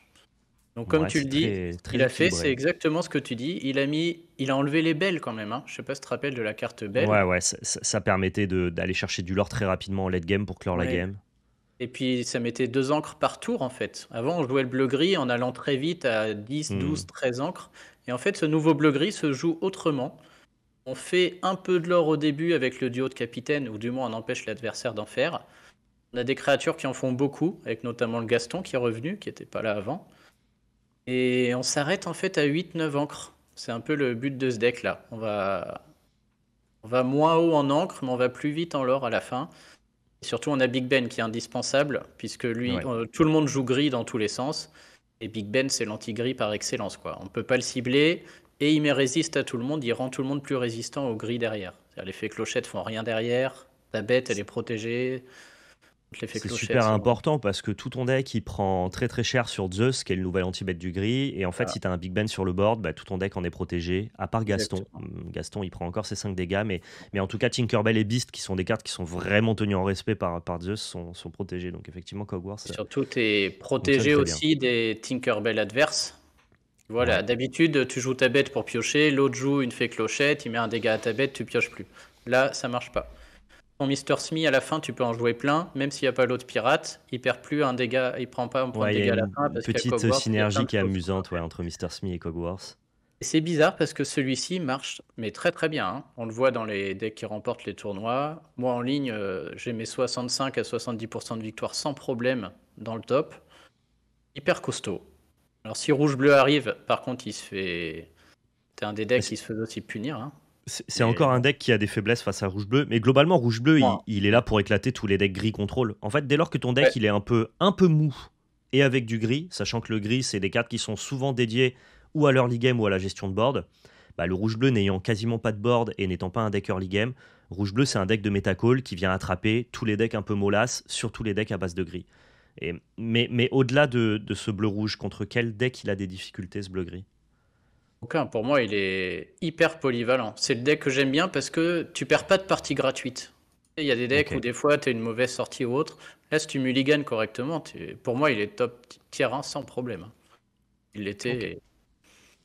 C'est Ça un me va deck très que bien. j'essaie de Je, jouer je me parce demande que juste pourquoi il est pas plus pique ce deck-là. En plus, il est. Alors, si jamais on nommait les 4 bêtes légendaires, c'est un deck qui est quasiment budget. Finalement, il n'y a que 4 légendaires dans le deck. Quand tu vois un peu le prix du vert actuellement, tu peux estimer que c'est un ah ouais, très bon deck à moindre coût. ouais. Bah, il a un Donc, problème, on va dire, je trouve. C'est qu'il a pas de quoi faire jeter des chansons ou de quoi voir les soyez prêts arriver. ouais. Vois, quand tu as du rouge en face. Donc Il moi, a. je Ouais, joue, ok. je mettrai les petits. Il y a une carte à 1 qui permet de voir la main de l'adversaire et de piocher une carte. Ok. S'il y a trop de rubis améthyste, j'en mets une ou deux à la place du. Il manque de prise d'information, ce que le vert fait Ouais. très bien avec Ursula. Et genre, si t'esquives le soyez prêt derrière, genre, plus ça avance, plus tu t'écrases l'autre, hein. Une fois que le Cogwars est là, c'est tranquille. Tant que tu donnes pas ton Cogwars, tu sais que plus ça avance, plus tu vas sécher l'autre, quoi. Ok. C'est un deck qui est plus efficace que jaune-gris actuellement. Je suis pas sûr que la montagne soit plus haute, mais bon. Ouais, En tout cas, ok. c'est beaucoup plus facile. Enfin, moi, personnellement, j'ai un taux de victoire bien plus important avec bleu-gris et je suis beaucoup plus serein avec bleu-gris Hmm. qu'avec jaune-gris, Je, quoi. je- je vais le mettre Et devant par défaut. Mais c'est une c'est grosse sujet. différence, c'est que jaune-gris, quand t'es sur le play, ça veut dire que t'es premier, c'est ça? Quand t'es Ouais, c'est premier, ça. jaune-gris, quand t'es premier, t'es bien. Quand t'es deuxième, t'es C'est en très galère. compliqué. Alors que bleu-gris, même deuxième, À part si j'ai un hyper aggro en face et que vraiment je trouve rien, mais c'est quasiment impossible. Même deuxième, t'es assez serein, quoi. Il n'y a que Ok. dans le miroir où quand t'es deuxième, tu pleures un peu parce que c'est le premier qui sort son Hogwarts qui va être bien, quoi. Non, il est fort, hein. Je le conseille, lui. Écoute, tier 1, pas de souci, on verra si jamais il sort du lot pour être celui qui les domine tous, on verra bien. À la fin, on va se mouiller, on va en sortir un. Il y a plusieurs decks Voilà, qui on sont sort tier un, 1 ouais. évidemment, mais on vous en sortira un évidemment. Là, on va passer sur un deck, ça va être beaucoup plus simple de le caler. Euh, alors là, j'ai été chercher dans les méandres, dans les tréfonds du metagame. J'ai trouvé une T'as liste trouvé? Waouh. qui est, ma foi, est pas vilaine en plus. Quand tu vois un petit peu, ça joue que des bonnes cartes. Je comprends un peu la volonté de ce deck-là, donc de mixer ce qui se fait de mieux en rouge, tout en ayant accès au pack chanson et au pack Ursula du vert. Je trouve que la liste, elle est pas si vilaine pour une association de couleurs que l'on pourrait classer en tir inconnu. T'as vraiment Ouais, tout je l'aspect veux bien, Boons qui a été très très populaire au tournoi de Vernon hier, avec notamment les chansons à 3 non ancrables là, qui permettent de bouncer. T'as le côté kit. Sur le play, ce deck-là, il doit être assez fort. Il est capable de pas mal temporiser l'adversaire. Il a pas mal de bonne gestion. 2-3 bonnes cartes qui sont capables de l'aurer en early game avec de l'évasive. C'est vrai, quand Donc, tu vois le. T'as Maui qui gère les lieux, t'as Prince Eric Medusa qui peut tuer, t'as Letis qui peut tuer aussi. je pense que dans les C'est faits, marrant, hein, ça paraît bien, c'est, hein. Tu regardes, c'est ça paraît bien, moins mauvais que ce que les gens peuvent penser, je pense. Mais il n'y a mais pas de ça marche pas. consensus. Là, tu vois, moi, j'ai trouvé une liste que j'ai d'ailleurs retouchée. Donc, ça n'existe pas. C'est vraiment pour vous montrer un visuel, quoi. Je suis sûr, je veux dire, je peux la jouer, je vais prendre un 0,10 et je vais arrêter, quoi. Ça ne marche pas. Ouais, mais c'est quoi sa Ouais. vraie faiblesse? Il a pas le gris pour gérer l'early game et le côté rouge qui est censé te donner un peu plus de puissance en mid-late game sera Ouais, pas lui, un assez peu puissant par rapport à ce qu'on fait. même là, si tu mets un soyez prêt, qu'est-ce que tu fais derrière? Tu repars à 2 à l'heure, quoi. Ouais, t'as pas de résilience, t'as pas de mécanique de comeback. Bon, La pioche aussi, là, est un peu. Ce que piocher avec la reine, là. Genre, quand la reine de cœur fait rarement piocher, en fait, hein, puisque ouais. dès que l'adversaire la voit, c'est facile de. Tu vois, le deck Bounce va jamais te donner de créature à attaquer. Le deck gris, il va te tuer avant d'attaquer. Enfin, c'est rare que la reine pioche. Donc T'as là, Strike a Good Match qui te permet de ouais. piocher en synergie avec Ursula. Mais je pense que ce deck-là, il a vraiment besoin de prendre la tempo, c'est-à-dire d'être sur le play, d'enchaîner des kits avec des Ursula et des double boons. Je vois pas trop comment il gagne autrement. Il a un peu de gestion de lieu. Bon, Là, c'est pour ça qu'il va finir au fond du trou. Genre, quand tu as besoin d'être premier et d'avoir deux trois bonnes cartes dans ton mulligan, c'est que ça marchera pas, quoi. On peut le mettre donc au il fond, lui, n'existe hein. pas. Et pourtant, encore une Ouais. fois, la liste que je vous Dommage, hein. propose aujourd'hui est pas si mal. On fait pas beaucoup mieux, quoi. Ouais, ouais, là, t'as des belles cartes, t'as des bonnes synergies et tout, hein. Ça donne envie pourtant, hein. Et le deck doit être cher en plus, je vois aller celui-là. Ouais, il y a de grandes chances. Bon, tier 4, ce deck n'existe quasiment pas. En tout cas, il n'y a pas de liste consensuelle. Quand je parle de liste consensuelle, c'est-à-dire il y a pas de liste que les gens reprennent, qui performent régulièrement dans les tournois ou en top ladder sur Pixelborn. Il n'y a pas un espèce d'accord commun sur tous les gens qui s'impliquent dans leur cana sur quelle est la liste qui doit être jouée en vert rouge. Donc malheureusement, tier 4. À plus tard peut-être. Vert gris, là ça va devenir un peu plus intéressant. Là, on passe du. On remonte là. Alors, vert gris, cherche ta liste. Bon, vert Ouais. gris, c'est très très fort, hein. Se Vert mentir, gris, c'est très fort. Pour moi, c'est le vrai gros deck populaire, le vrai deck très hype de ce début de chapitre 3. il est excellent. Il y a plein de manières de gagner déjà, je Ouais, trouve. Rien que ça fait que c'est fort. Parce que t'as plein de sorties au départ qui font que t'es bien en fait. Alors, si t'as Bucky, t'es extrêmement bien parce que tu vas faire jeter des tonnes de cartes à l'adversaire. Si t'as Robin des Bois, t'es très content parce que tu peux mettre le gros au tour 3. Si t'as ouais, Morph, pareil, t'es ultra content, tu peux mettre le gros Robin ou la bête au tour 3. Si t'as pas et que t'as la Ursula, bah, ça reste quand même hyper fort parce que tu peux chanter Let the Storm Rage On là, et piocher. Tu pioches deux cartes, tu mets 4 dégâts. Enfin, tout est bien en fait, dès le début. Et à la fin, t'as quand même plein de manières de gagner. Donc en fait, c'est aussi un genre de deck où si tu perds, c'est de ta faute, quoi. ouais, c'est un deck, T'as et on l'a pas, vu faut dire, hier sur le tournoi de Vernon, les games sont très taxantes mentalement, faut beaucoup réfléchir. Ouais. Mais tu as beaucoup de choix qui sont très importants et ça rend la decklist assez forte, je trouve. Et Al Pacino a raison, elle est aussi très adaptable. Il y a des versions qui jouent 2 fois la bête à 6 verte. Ouais, moi j'apprécie pas personnellement. Je vous propose les versions que moi je jouerais si jamais je devais les jouer et je vois pas du tout l'intérêt d'aller jouer une grosse bête à 6. Alors ok, ça te Une- permet de récupérer pas mal de l'or et peut-être de switch la tempo en late game, mais ça C'est c'est ce que ça, c'est j'appelle une une autre carte. manière de. Elle finit très souvent en encre, mais de temps en temps, c'est une autre manière de gagner, quoi. Ouais, Assez mais du coup, c'est rarement, le mais coup voilà. d'opportunité au deck build. Si elle finit souvent en encre et que finalement tu vas pas l'utiliser extrêmement souvent, bah du coup, le coup d'opportunité, ça a été de ne pas pouvoir mettre deux autres cartes peut-être plus intéressantes dans ton deck. Et ça, c'est un truc qui est très commun sur les gens qui ont peut-être moins d'expérience TCG quand ils build. C'est ce que j'appelle les cartes effet vitrine, c'est-à-dire qu'on va toujours se souvenir des fois où la carte, elle nous a fait gagner, elle a fait des choses exceptionnelles, elle a pris Ok, 6 elle est encres dans le drôle. tour, mais on se souvient jamais de toutes les fois où la carte c'était juste une encre, une mauvaise carte. Et je préfère toujours raisonner par l'effet plancher d'une carte, ce qu'elle va faire au minimum de sa forme. Bon bah là la bête c'est être une encre, ce qui est déjà pas mal dans l'Orcana, plutôt que de raisonner par son effet plafond. Tu vois, c'est un peu le pourquoi du comment on a enlevé Belle des decks bleu acier. C'est que Belle, bah, c'est brillant quand ça l'or pour 5 et que ça te permet d'avoir une encre de plus par Il faut tour. aller vite en encre, ouais, aussi. Ouais. Mais parfois, la carte, elle est quand même un peu médiocre, elle a des stats assez faibles, et si t'es un peu low en ressources, bah, t'as pas forcément envie de cramer une carte de ta main, quoi. Donc moi, j'aime pas trop la bête. C'est sujet à débat, j'entends, mais je suis vraiment team sans Ouais, bête, ouais, quoi. de toute manière, tout est. Là, je pense dans le deck que tu affiches, il y a le kit aussi qui se débat parce que au troisième tour, tu as énormément de choses à jouer, hein. Alors, ça peut être Franchement, la Ursula, ça peut être un personnage en alter sur Robin des Bois, ça peut être un personnage en alter sur Morph. C'est assez rare que tu joues kit. quitte sur le play, je sais que les gens le jouent pas tous, mais quitte sur le play, c'est quand même un peu délirant, dans le sens où ça va te permettre de bouncer Morph, et ça peut être vraiment intéressant quand tu es en mirror, que ce soit bouncer Morph ou bouncer Robin Hood. On a vu des games, notamment hier au tournoi de Vernon, qui sont joués sur ça. Il Sur, y a aussi un aspect où c'est plus sur la fin quand tu as les Bucky. Des fois, tu leur envoies une créature en main, tu lui fais jeter avec le Bucky derrière en jouant en alter. ouais. Donc je les aime bien les kits, mais j'entendrai aussi qu'on veuille s'en passer. Je trouve que c'est une carte que tu vas toujours ancrer en go second, mais qui est très fort en go first.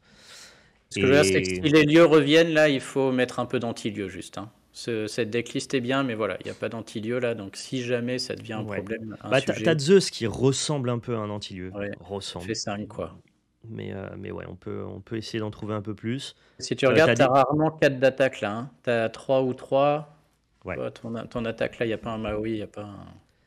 C'est des decks qui, par contre, ont des potentiels de sortie complètement craqués, hein. Quand tu fais Ouais, Robin Hood tour 1 dans Bucky, dans Robin Hood, tour 3, ça ton peut oppo, dégénérer très vite. ouais, Ouais, il va vite scoop. Tu peux ensuite directement commencer à chanter Wall New World, par exemple. exactement, ouais, ça fait des trucs des Vraiment très fois. bien. Tu as plein de parties gratos en fait. C'est ça aussi, hein. Quand tu commences, tu peux avoir des parties cadeaux. Non, c'est fort, hein. C'est un deck qui fait un peu tout en fait. T'as un peu... ce qui est vachement bien, c'est que ce deck-là, il est censé théoriquement être assez faible contre Ruby Améthyste. Et en fait, juste la présence de Bucky Ouais. redresse ton match-up totalement. Exactement. D'ailleurs, si tu joues contre Biamétiste avec ce deck, c'est Mulligan à 7 pour trouver Bucky, hein. C'est le Ouais, stat Bucky, c'est. quasiment tout le temps. Mais on Ouais. a vu justement Rofelos sur le tournoi de Vernon devoir mulligan à 7 pour trouver son Bucky. Il l'a malheureusement pas trouvé et a fini par perdre la game. Mais ça sous-entend, moi c'est mon propos, c'est que finalement ce deck il est pas positif contre rouge-violet. Et c'est pour ça d'ailleurs qu'il est en recul dans le metagame. Et le seul moyen justement d'inverser la vapeur, c'est d'avoir ton Bucky au mulligan.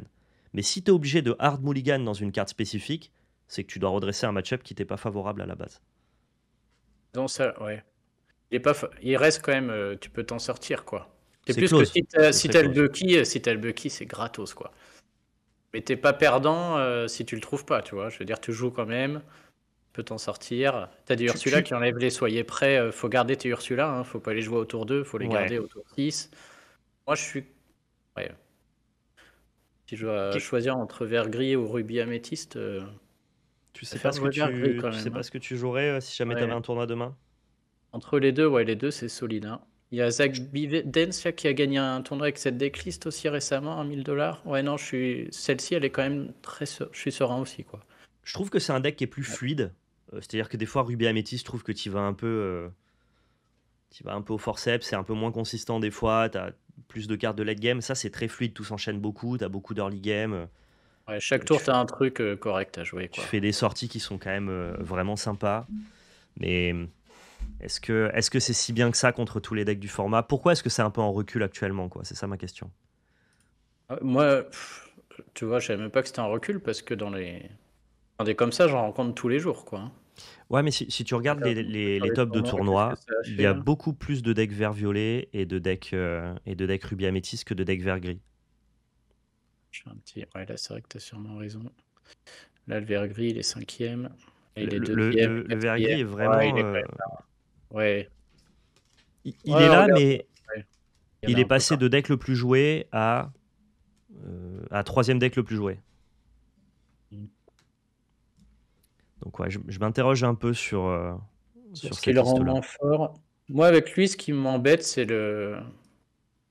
Ah, déjà, si j'ai un bleu-gris en face qui me sort un Cogworth, tout de suite, c'est moins rigolo. Mais c'est Et un deck qui va être le... faible contre bleu-rouge, c'est un deck qui va être faible contre Je me demande bleu-gris si c'est pas aussi. l'arrivée du bleu-gris qui fait que. Moi, ce qui me ferait le plus peur avec lui, c'est bleu-gris, hein. Alors, Ouais, bleu-rouge aussi, mais bleu-rouge, il n'y a pas de sujet là. Mais bleu-gris, c'est vrai que bon, s'il commence à chercher de l'encre, à jouer un Cogworth, tu que peux, ouais. t'as pas ta sortie pétée au début, derrière, il y a Parce que tout qui c'est meurt sur le bleu, un. là, hein, à part tes. Ouais, contre bleu-gris, c'est chaud quand même, hein. Et puis c'est un deck qui va pas chercher de l'encre rapidement, quoi. Vert gris, c'est Ouais, vraiment un j'aurais deck perdu. Ouais. mid-range. Je pense que ton explication est là. Peut-être que le match-up contre bleu-gris fait un peu peur. Ok. Il y a le Zeus dans le bleu-gris qui te découpe toutes tes créatures sauf Robin Hood. On, Et t'as on v- intérêt à gagner assez vite, quoi, avant que. on va quand même le mettre en tier 1, faut pas déconner. C'est Ah un oui, deck oui, qui. non. Et puis à avoir joué, c'est excellent. T'as tellement de lignes de play. Ça se rapproche. Alors, c'est pas aussi compliqué à jouer, je trouve, que jaune-gris, mais en tout cas, ça t'offre un arbre de décision à chaque tour qui est quand même très conséquent. C'est un vrai beau Non. deck. Et puis Ursula, c'est une carte qui est Il est cher, très par contre, hein. intéressante. Ouais, il y a du. Non, Le ouais, il y a deck est plein de cher, cartes mais ça, chères, ça ouais. rentre pas en compte dans notre tier list pour le coup. Ouais. On estime ici que Et, tout le monde a accès à tous les decks. et puis le. Ouais. Non, non, tout est bien. Pas facile à jouer non plus, hein. Bah, rien que la Non. Ursula, par exemple, c'est vraiment. C'est pas une carte qu'on joue autour d'eux, quoi. C'est une grosse erreur. Enfin, il y a plein de. Ouais, ouais. Le mulligan est dur selon contre qui tu joues, mais il fait tellement de choses. Moi, je le mets en haut, hein, sans problème. Je suis d'accord avec ça. Je suis d'accord avec ça. On va passer maintenant sur un nouveau tir inconnu, bleu-vert. Alors là, pareil, je suis parti d'une liste que tu m'as transmise et je C'est l'ai moi qui t'ai donné reswitché ça? un petit peu à ma sauce. Tu me diras ce que t'en penses. L'idée, c'était d'avoir de meilleurs shifts que Grand-Mère Tala, parce que Grand-Mère Tala, c'est quand même un shift 5. Je trouvais que c'était malin d'avoir Donald Duck, qui était un shift 3 de plus pour ton morph, et qui fonctionnait bien avec Hors Bucky, de plutôt que qui? d'avoir plutôt que d'avoir que 12 Floodborn, c'était bien de monter à 15 pour avoir vraiment un Bucky qui faisait un peu sens. Et Gaston, c'est une bonne carte de late game qui shift pour 4. Donc je trouvais que voilà, la liste, elle pouvait être retouchée un peu comme ça. C'est un bon chanteur aussi sur Let It Go. Mais globalement, cette liste n'existe pas. Voilà, personne, Non. personne n'a été testé ça en tournoi. Il a fallu vous proposer quelque chose pour pouvoir tier lister cette bicolorité. Et encore On une a fois, un peu comme vert le. rouge, quand tu vois ça, tu te dis why not en vrai, Mm. mais dans On les a même faits, le play très marrant où Ursula chante deux fois Je vole. ouais. Tu vois, tu peux imaginer aller très très vite en encre avec une Ursula qui chante deux fois et qui met plein d'encre. Mais ouais, ça marche Mais pas, hein. Et ouais, la liste est t'as une sympa, tu vois. sortie, t'as une sortie potentielle qui est un peu débile quand même, où tu fais tour 1 kit, tour 2 Bucky, tour 3 kit, qui a du coup évasive et ward, et qui peut directement chanter par exemple une carte Boons ou un Let It Go. T'as quand même un potentiel de sortie complètement fumé, hein. Ouais, puis après, il va chercher 3 par 3. Ouais, et tu vas chercher 3 par 3, et toi, t'as fait, je te discarde une carte, je t'ai bouncé une de tes cartes clés, moi j'ai effectivement un 2-5 qui va chercher 3 par 3. T'as aussi la possibilité dans ce deck-là de Alter Cogworth, donc t'as quand même des choses à creuser un peu, quoi. Et genre, Alter Cogworth au tour 3, c'est assez gros, hein. Ah bah, ce serait pas mal, ouais. Bref. Alors elle, j'ai jamais essayé, hein, on va pas se mentir, j'ai jamais tenté. Personne Moi la non joue, plus. donc j'ose imaginer que. Mais c'est vrai que je la vois, j'ai envie, quoi. J'ai envie de tenter, j'ai envie de faire la Ursula de vol, j'ai envie de faire ta sortie pété voir. Contre Ruby Améthyst, Mulligan avec le Bucky d'abord. Peut-être mettre le manoir plutôt que le manoir de Picsou ou le lieu vert, essayer les deux, quoi. Ouais. Mais bon, aujourd'hui c'est fond du trou, hein. Aujourd'hui, c'est fond du trou, malheureusement. Et c'est dommage parce qu'il y a de belles choses il y a de belles choses à faire. On peut noter qu'il n'y a pas il y a ni gris ni rouge là-dedans aussi. C'est peut-être pour ça, hein. Il y a pas de gestion non plus là-dedans. Il y a pas de gestion. C'est un deck qui doit imposer son rythme de la partie, mais qui aura beaucoup de mal justement à renverser la vapeur. C'est un deck qui propose pas de retournement de situation. Donc c'est comme tu dis, il faut la sortie péter et aller très vite. C'est ça. Sinon, tu te fais grignoter, quoi. Là, en parlant d'aller très vite, on a un autre deck qui lui va aller très très vite. C'est jaune-violet. Si t'as pas le temps, c'est bien ça. Jaune-violet, c'est un deck qui, pour l'instant, est pas très populaire parce qu'il y a trop de gris dans le metagame. Ah Mais ouais. on se rend compte que finalement, la faiblesse des decks gris, c'est des decks qui sont encore plus late game, encore plus pato. Je pense à des decks bleu-violet ou je pense à des decks rouge-bleu, qui sont les decks justement qui vont aller punir le fait de jouer du gris et donc du coup de proposer beaucoup de cartes mortes à l'adversaire. Et ce deck-là, c'est un peu le deck qui pourrait, dans un méta qui lui devient favorable parce que les gens ont arrêté de le respecter, stopper un peu la course à l'armement. Je m'explique. Les gens actuellement, ils jouent des decks très mid-range avec donc du coup pas mal de bases grises. Et on pourrait voir un méta qui évolue vraiment vers rouge améthyste ou alors bleu améthyste ou alors bleu rouge. Parce que c'est des decks, eux, qui, dans le mirror, veulent pas jouer de cartes grises. Et auquel cas, si le format dérivait vers ça, on aurait la réintroduction de ce deck jaune-violet qui passerait juste en dessous de manière extrêmement rapide, quoi. Ouais, je suis d'accord. C'est deck aggro qui marchait au chapitre d'avant, et lui, il est très Ouais, similaire, hein. Je dirais qu'il y a besoin d'être tranquille jusqu'au tour 3 ou 4. Alors tranquille, ok, dans le sens où tu poses tes créatures et tu les engages pas, t'attends le bon c'est ça. moment pour y aller, quoi. Et même si on t'en tue une, on va dire, avec votre roi vous invite à la fête, c'est acceptable, ça passe. Mais aujourd'hui, le problème, c'est que le gris, au tour 3, il est capable de mettre soit la bête, soit le gros Robin des Bois en alter sur Morph ou le petit Robin des Bois, ou la grosse Kida, par exemple, et de chanter tuons la bête et de raser tout le monde au tour 3. C'est Ça rend ça. ce deck aggro, du coup, nul, parce que t'as tout posé, t'as pas l'oré, et tout dégage. Donc la fée clochette au tour 4, avant, qui avait juste sur l'autre fée, c'était acceptable. Là, Hmm. maintenant, tout qui peut arriver au tour 3 et toutes les possibilités, pour l'instant, c'est pas jouable, hein. C'est dommage, parce qu'avec le porcinet et tout, ça peut aller C'est un, encore plus vite, là, c'est hein. un deck de positionnement qui profitera probablement d'une certaine méta à un moment donné. Et pour l'instant, comme tu dis, elle lui est juste pas favorable. Mais en soi, ce que fait le deck, si on prend juste le parti pris, la puissance, l'explosivité du Ah, deck, ouais, c'est trop bien. c'est pas un mauvais deck, quoi. C'est même plutôt un bon deck. Ah bah, si tu m'enlèves le gris, Euh, il peut finir tout en haut, hein, sans problème. et, exactement. Et je me demande si finalement le méta va pas dériver vers des trucs comme bleu-rouge, violet-rouge. Tu vois. Si jamais on admet par exemple que violet-rouge c'est un des meilleurs decks du format et que ça se fige et Ouais. se stabilise autour de ça, les engrenages de méta peuvent ramener un peu. En fait, dès lors que le deck est plus respecté, il devient très fort, quoi. Il faudrait en fait que le bleu-rouge trouve sa place, ça viendrait déloger tes gris là-haut, là. Ouais, Le gris-bleu et le gris-jaune, du coup, partiraient. tout Et à là, tout fait. de suite, le aggro redeviendrait très fort. Et aujourd'hui, c'est juste pas jouable, quoi. C'est On juste peut pas essayer, jouable. mais si tu tombes contre gris, même sur le play, t'es pas bien, quoi. On va le mettre en tier 3 du coup, malheureusement, Pour pour l'instant. l'instant, ouais, malheureusement. On juge Et pas c'est tellement son dommage, hein, parce qu'il potentiel à ce pourrait être deck-là. tellement fort là. Enfin, sans le gris, c'est. Ouais. I- Là, ça gagnait des tournois et tout aux deux, et là, c'est encore plus rapide, hein. Il y a les balous maintenant. Ah bah, Le si tu voulais porcinet, attraper c'est Ruby hyper Améthyste, violent, hein. t'étais très Voilà, gagnant ouais. à jouer Ambre Améthyste. C'était vraiment très très fort, quoi.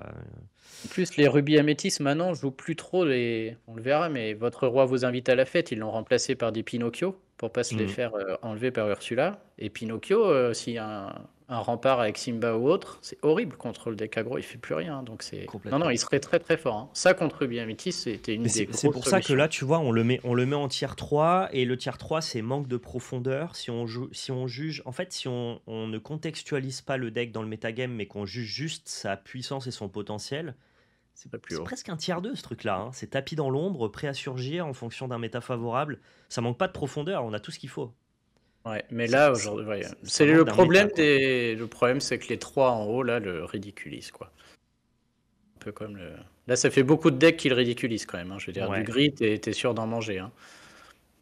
Ouais, mais est-ce que du coup, Ouais. on le met quand même tier 2 ou tu le laisses tier 3? Alors moi, je laisse tier 3 aujourd'hui, là. Il y a trop de... Parce Dans que, je veux dire, regarde ton top 1, quoi, hein. Pour ouais, l'instant, t'as 3 chances sur 3 de tomber sur le gris. Ils ont tous les haltères dans tous les sens avec les tuons la bête.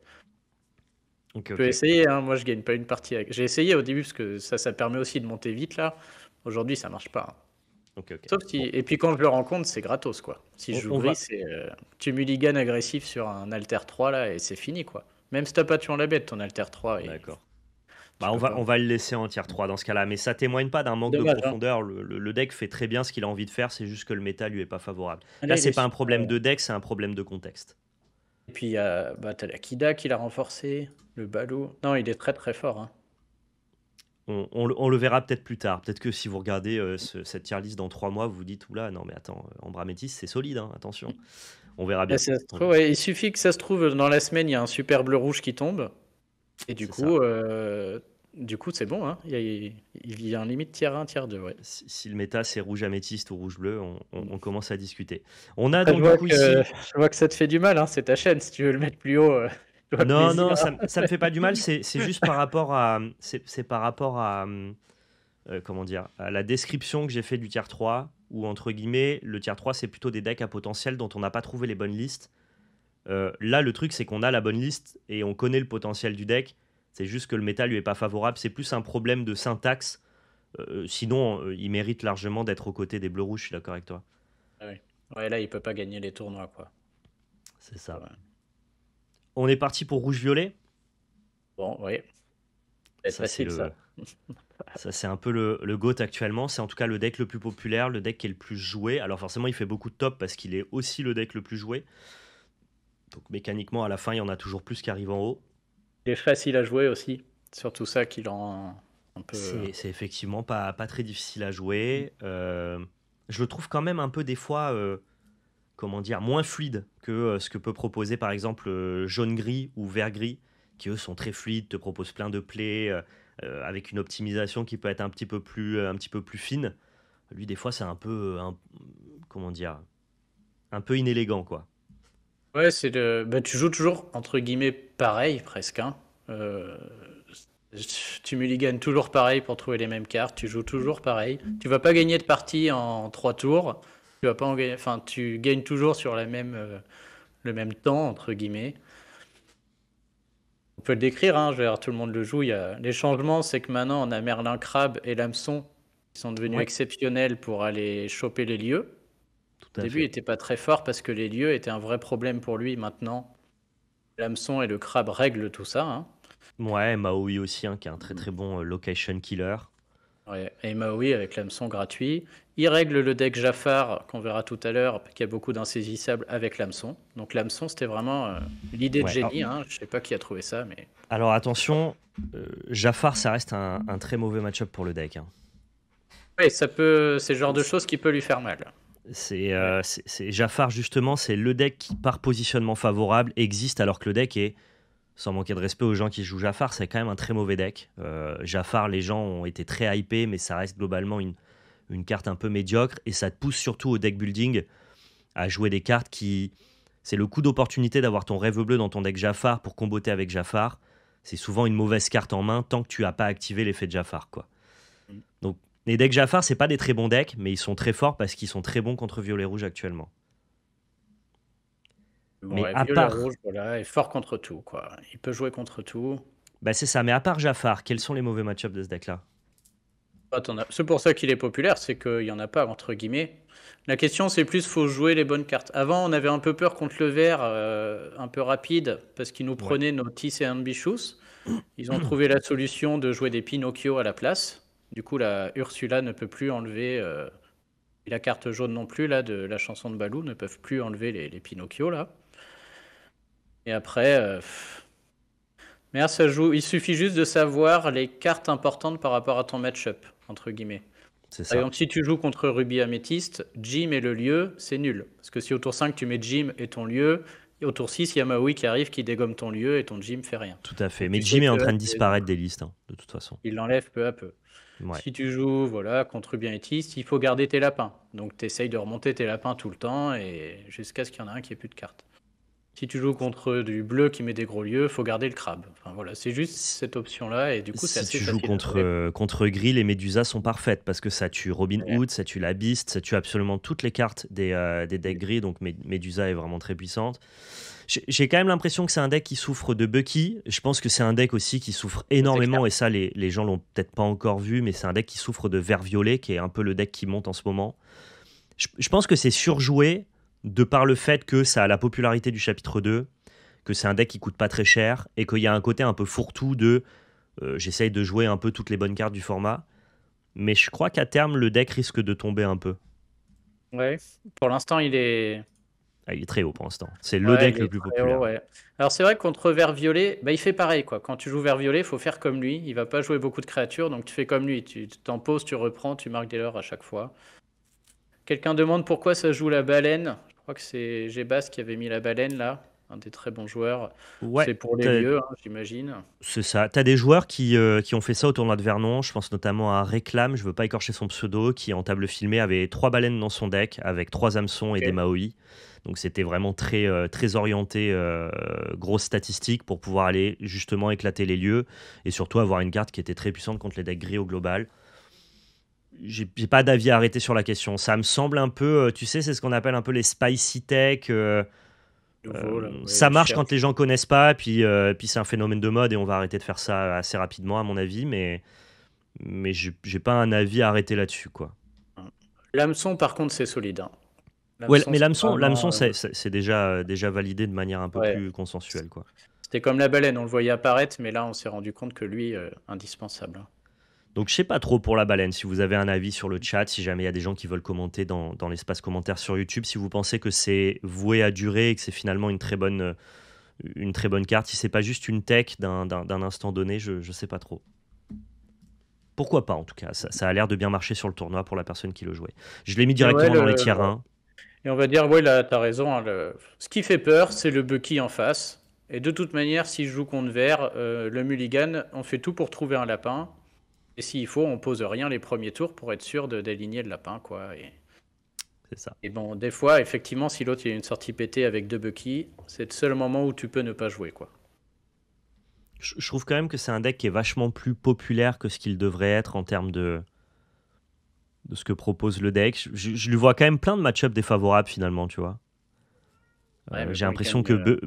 Alors, pour moi, c'est favorable contre vert-gris, mais c'est défavorable contre Bucky spécifiquement. Je suis pas sûr que ça soit giga favorable contre bleu-gris. Je pense même que bleu-gris, c'est une alternative sympa pour attaquer C'est Ruby du Amethyst. kiff-kiff, ouais. Contre C'est du bleu-gris, voilà, on est kiff-kiff. sur kiff-kiff, ouais. Et Je pense que... bleu-gris, ouais, ne t'enlève pas tes soyez prêts, quoi. Donc, Ouais. à moins qu'il te Je fasse pense un que c'est rêve pas bleu. giga loin pour jaune-gris contre Ruby Amethyst. C'est pas favorable, mais c'est pas non plus extrêmement loin. Je pense que c'est très défavorable contre vert-violet. Enfin, quand je dis très défavorable, on n'est pas sur des 80-20, mais je pense que ça l'est un peu. Et ça serait très défavorable contre Améthyste Ambre si jamais on venait à switch de méta. Défavorable aussi contre bleu-rouge. T'as pas l'impression que ce deck il est quand même plus joué que ce qu'il devrait être? Moi, je pense qu'il l'est parce qu'il est plus facile, entre guillemets. Moi, c'est mon meilleur stat. C'est en ligne, là, en Grandmaster. Lui, c'est 75, Ok, 75% de victoire. tu fais... Mais parce que c'est facile, quoi. Enfin, je vois Parce bien que toutes tes le. cartes sont puissantes. T'as pas besoin de lancer la Ouais, mécanique de ton deck. Juste tout, tu peux la rattraper tes erreurs compréhension facilement. et ouais, tu rattrapes tes erreurs facilement. La moindre erreur de l'adversaire peut à tout moment te faire gagner malgré toi, quoi. Ok, Il c'est faut la Et pente la comme tu moins dis, c'est raide de la beaucoup joué, montagne. ouais.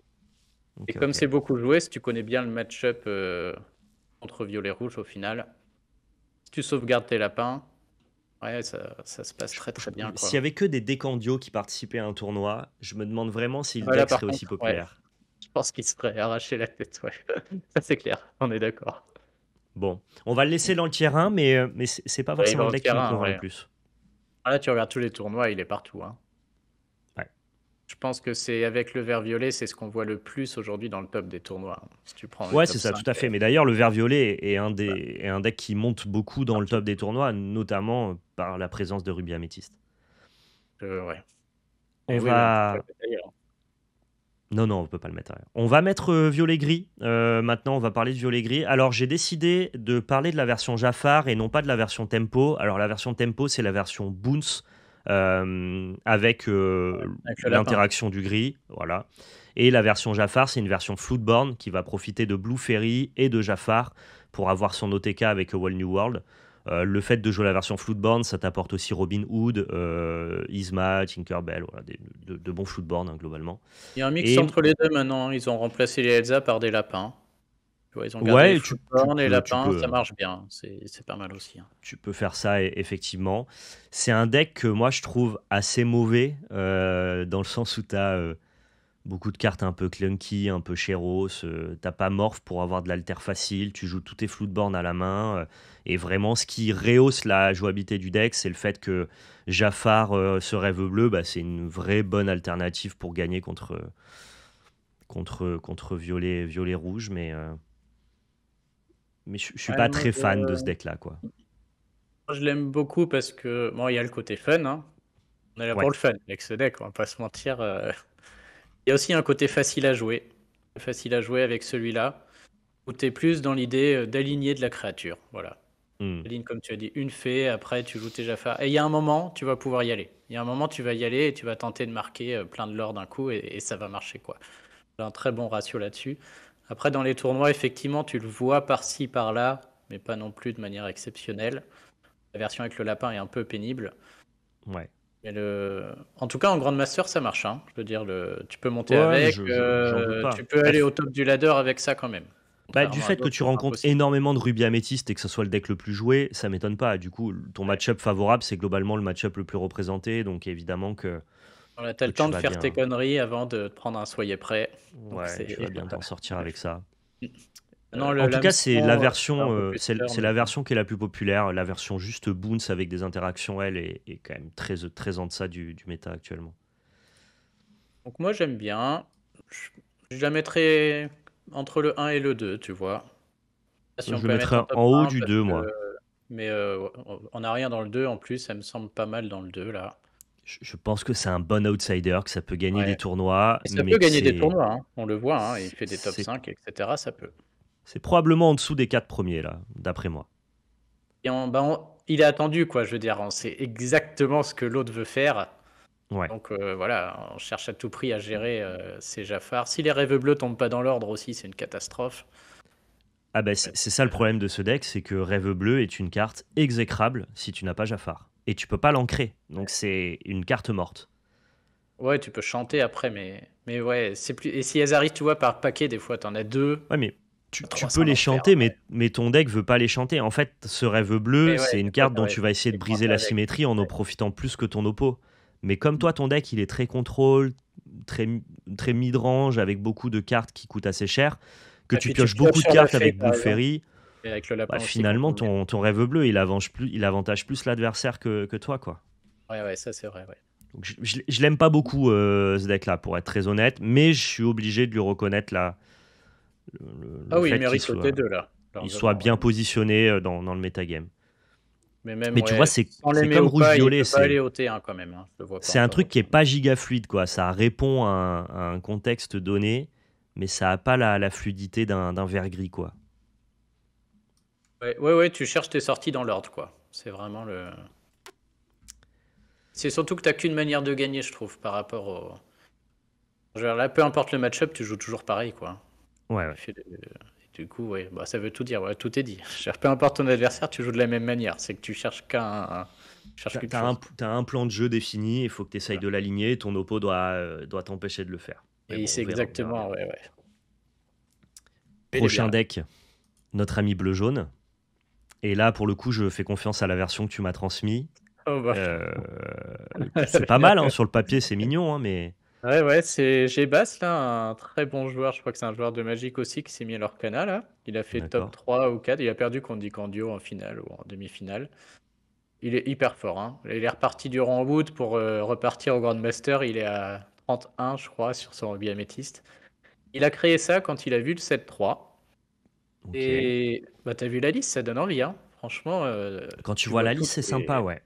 Ça donne trop envie de jouer, quoi, hein. Tu peux aller vite avec le Plutodoc. Il y a la grosse grand-mère, le gros Chernabog, là, tout ça. Donc, bah, tout le monde était hyper enthousiasme, mais ça marche pas, quoi, hein. Ça marche pas du tout. Jaune bleu, en plus, c'est un deck qui me plaît bien parce que c'était à peu près jouable au chapitre 1. Ça avait une bonne tête. On appelait ça bleu-jaune tempo. Ah Ça, oui, ça, avec ça ouais. existait un peu. Il y avait les nains Chapitre 2, ça a après. été totalement absent. Et puis là, dans ce chapitre 3, pour le coup, moi, j'avais vu aucune liste. Personne ne joue ça. Et cette liste-là, oui, elle est. En fait, ce qui est amusant, c'est que c'est une liste qui veut ramper extrêmement vite, que ça soit en passant par Pluto, ou alors que ça soit en passant par Doc, ou alors tout simplement avec tes Mickey et tes Fish Bone Quill, pour jouer des cartes de late game très puissantes, qui sont Stitch, Grand-Mère Tala et Hades. Ça manque même d'un Mufasa, en fait, cette liste. Genre, pourquoi il n'y a pas de Mufasa? Ouais, il y a pas le Mufasa. Mais tu peux l'essayer aussi, ça.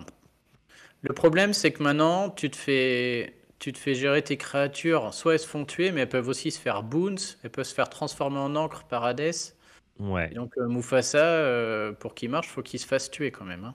C'est un deck qui a aucune marge de manœuvre. Il veut tout le temps faire la même chose, c'est-à-dire essayer de jouer des pâtés le plus rapidement possible. Dès lors que ton adversaire il a des moyens de gestion, ton deck il fait rien.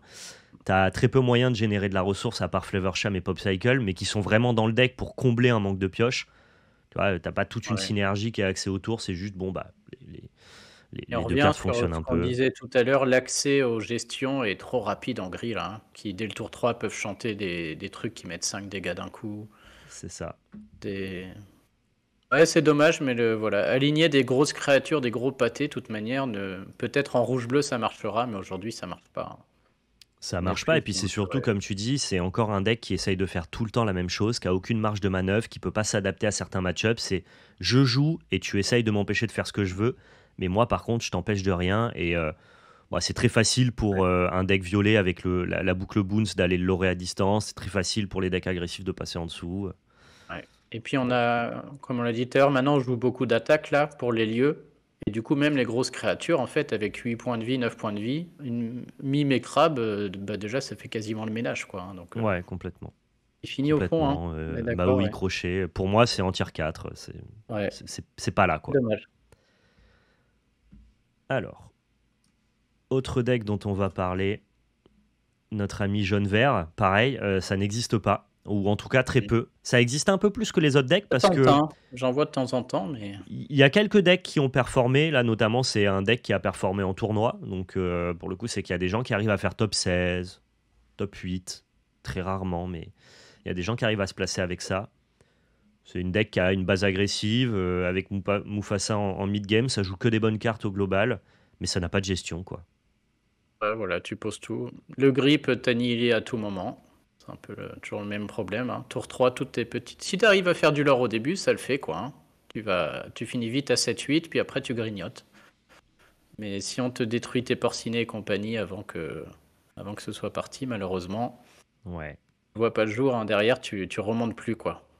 Plus de C'est un peu gestion, la ouais, comme tu dis. popote. T'as pas assez de chansons intéressantes à chanter pour avoir Ursula dans la liste. En tout cas, on n'a pas la Ursula à 3 mana légendaire. Ouais.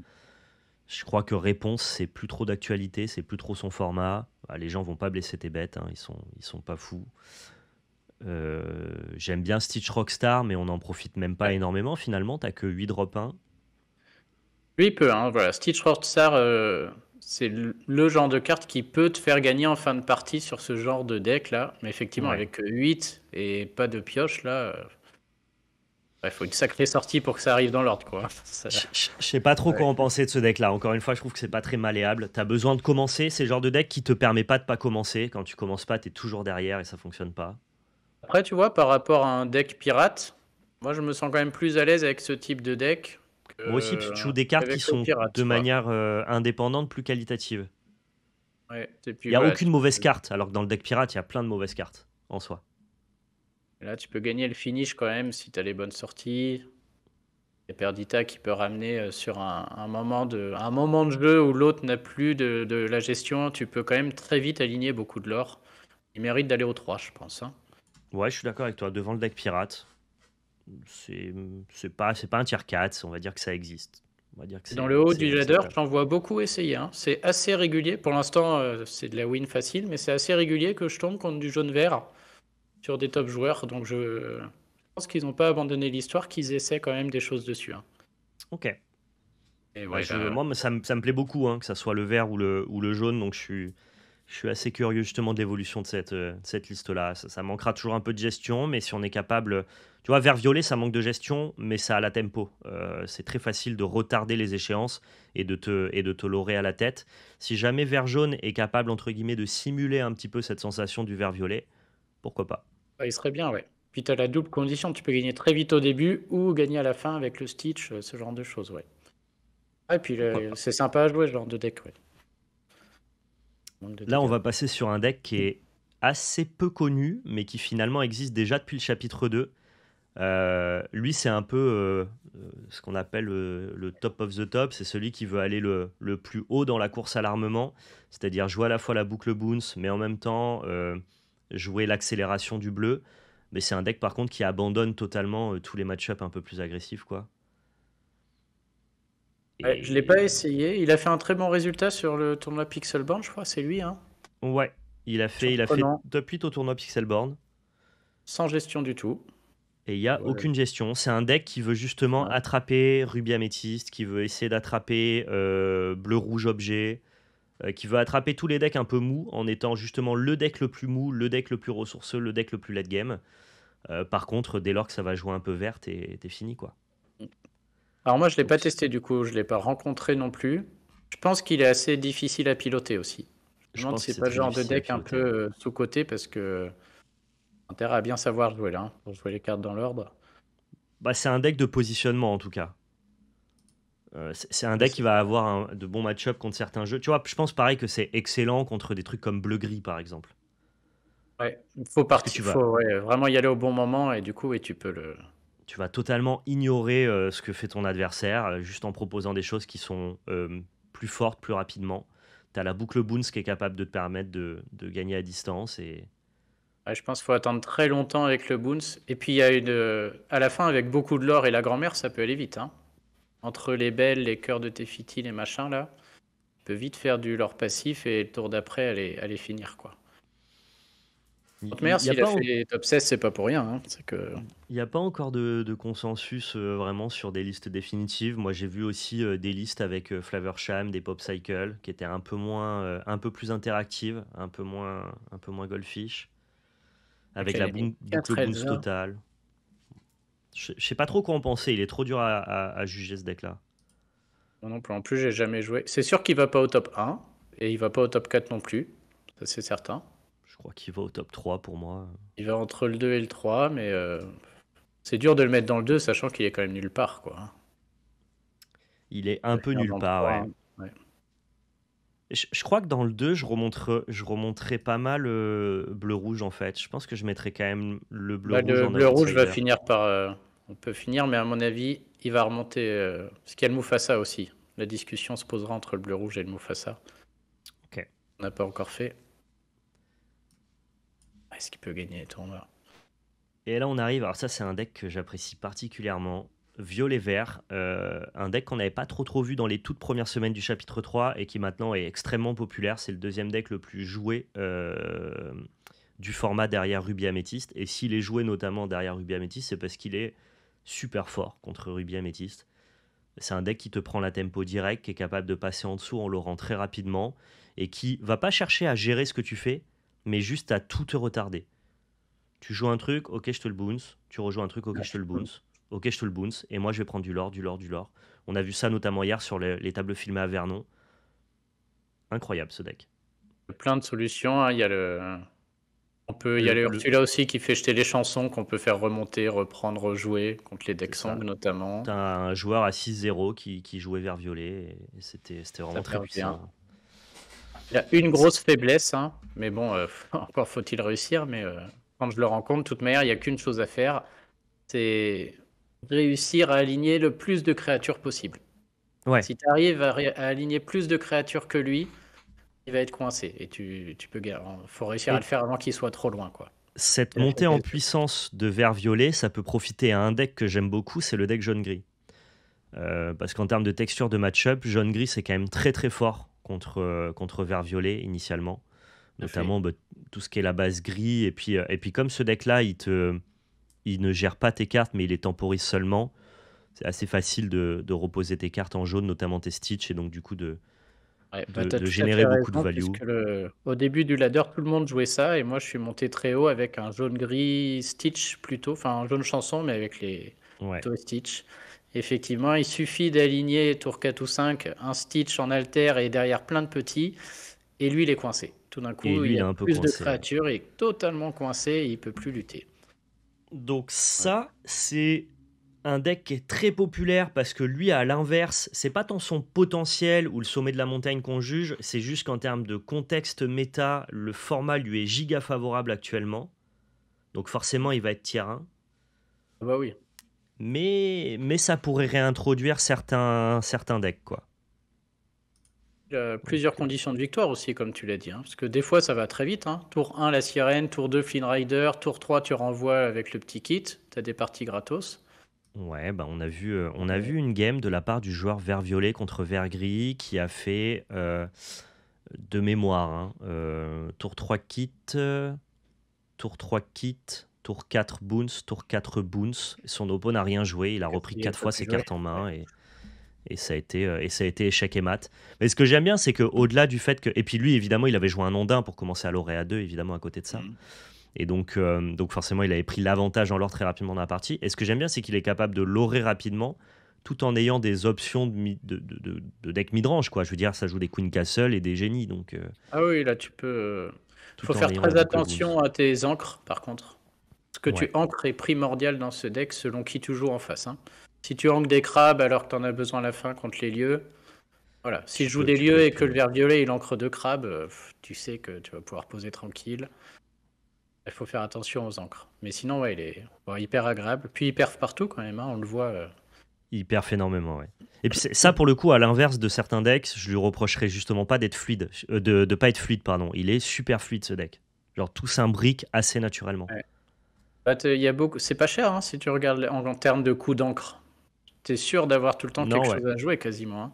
Non, t'as Puis ça un drop bloque. 6, Et- ta carte la plus chère, c'est Génie qui a un drop 6. C'est un des decks qui profite le mieux de Kit. Moi, c'est une carte que j'aime bien, Kit, et pour le coup, c'est le meilleur deck pour jouer Kit.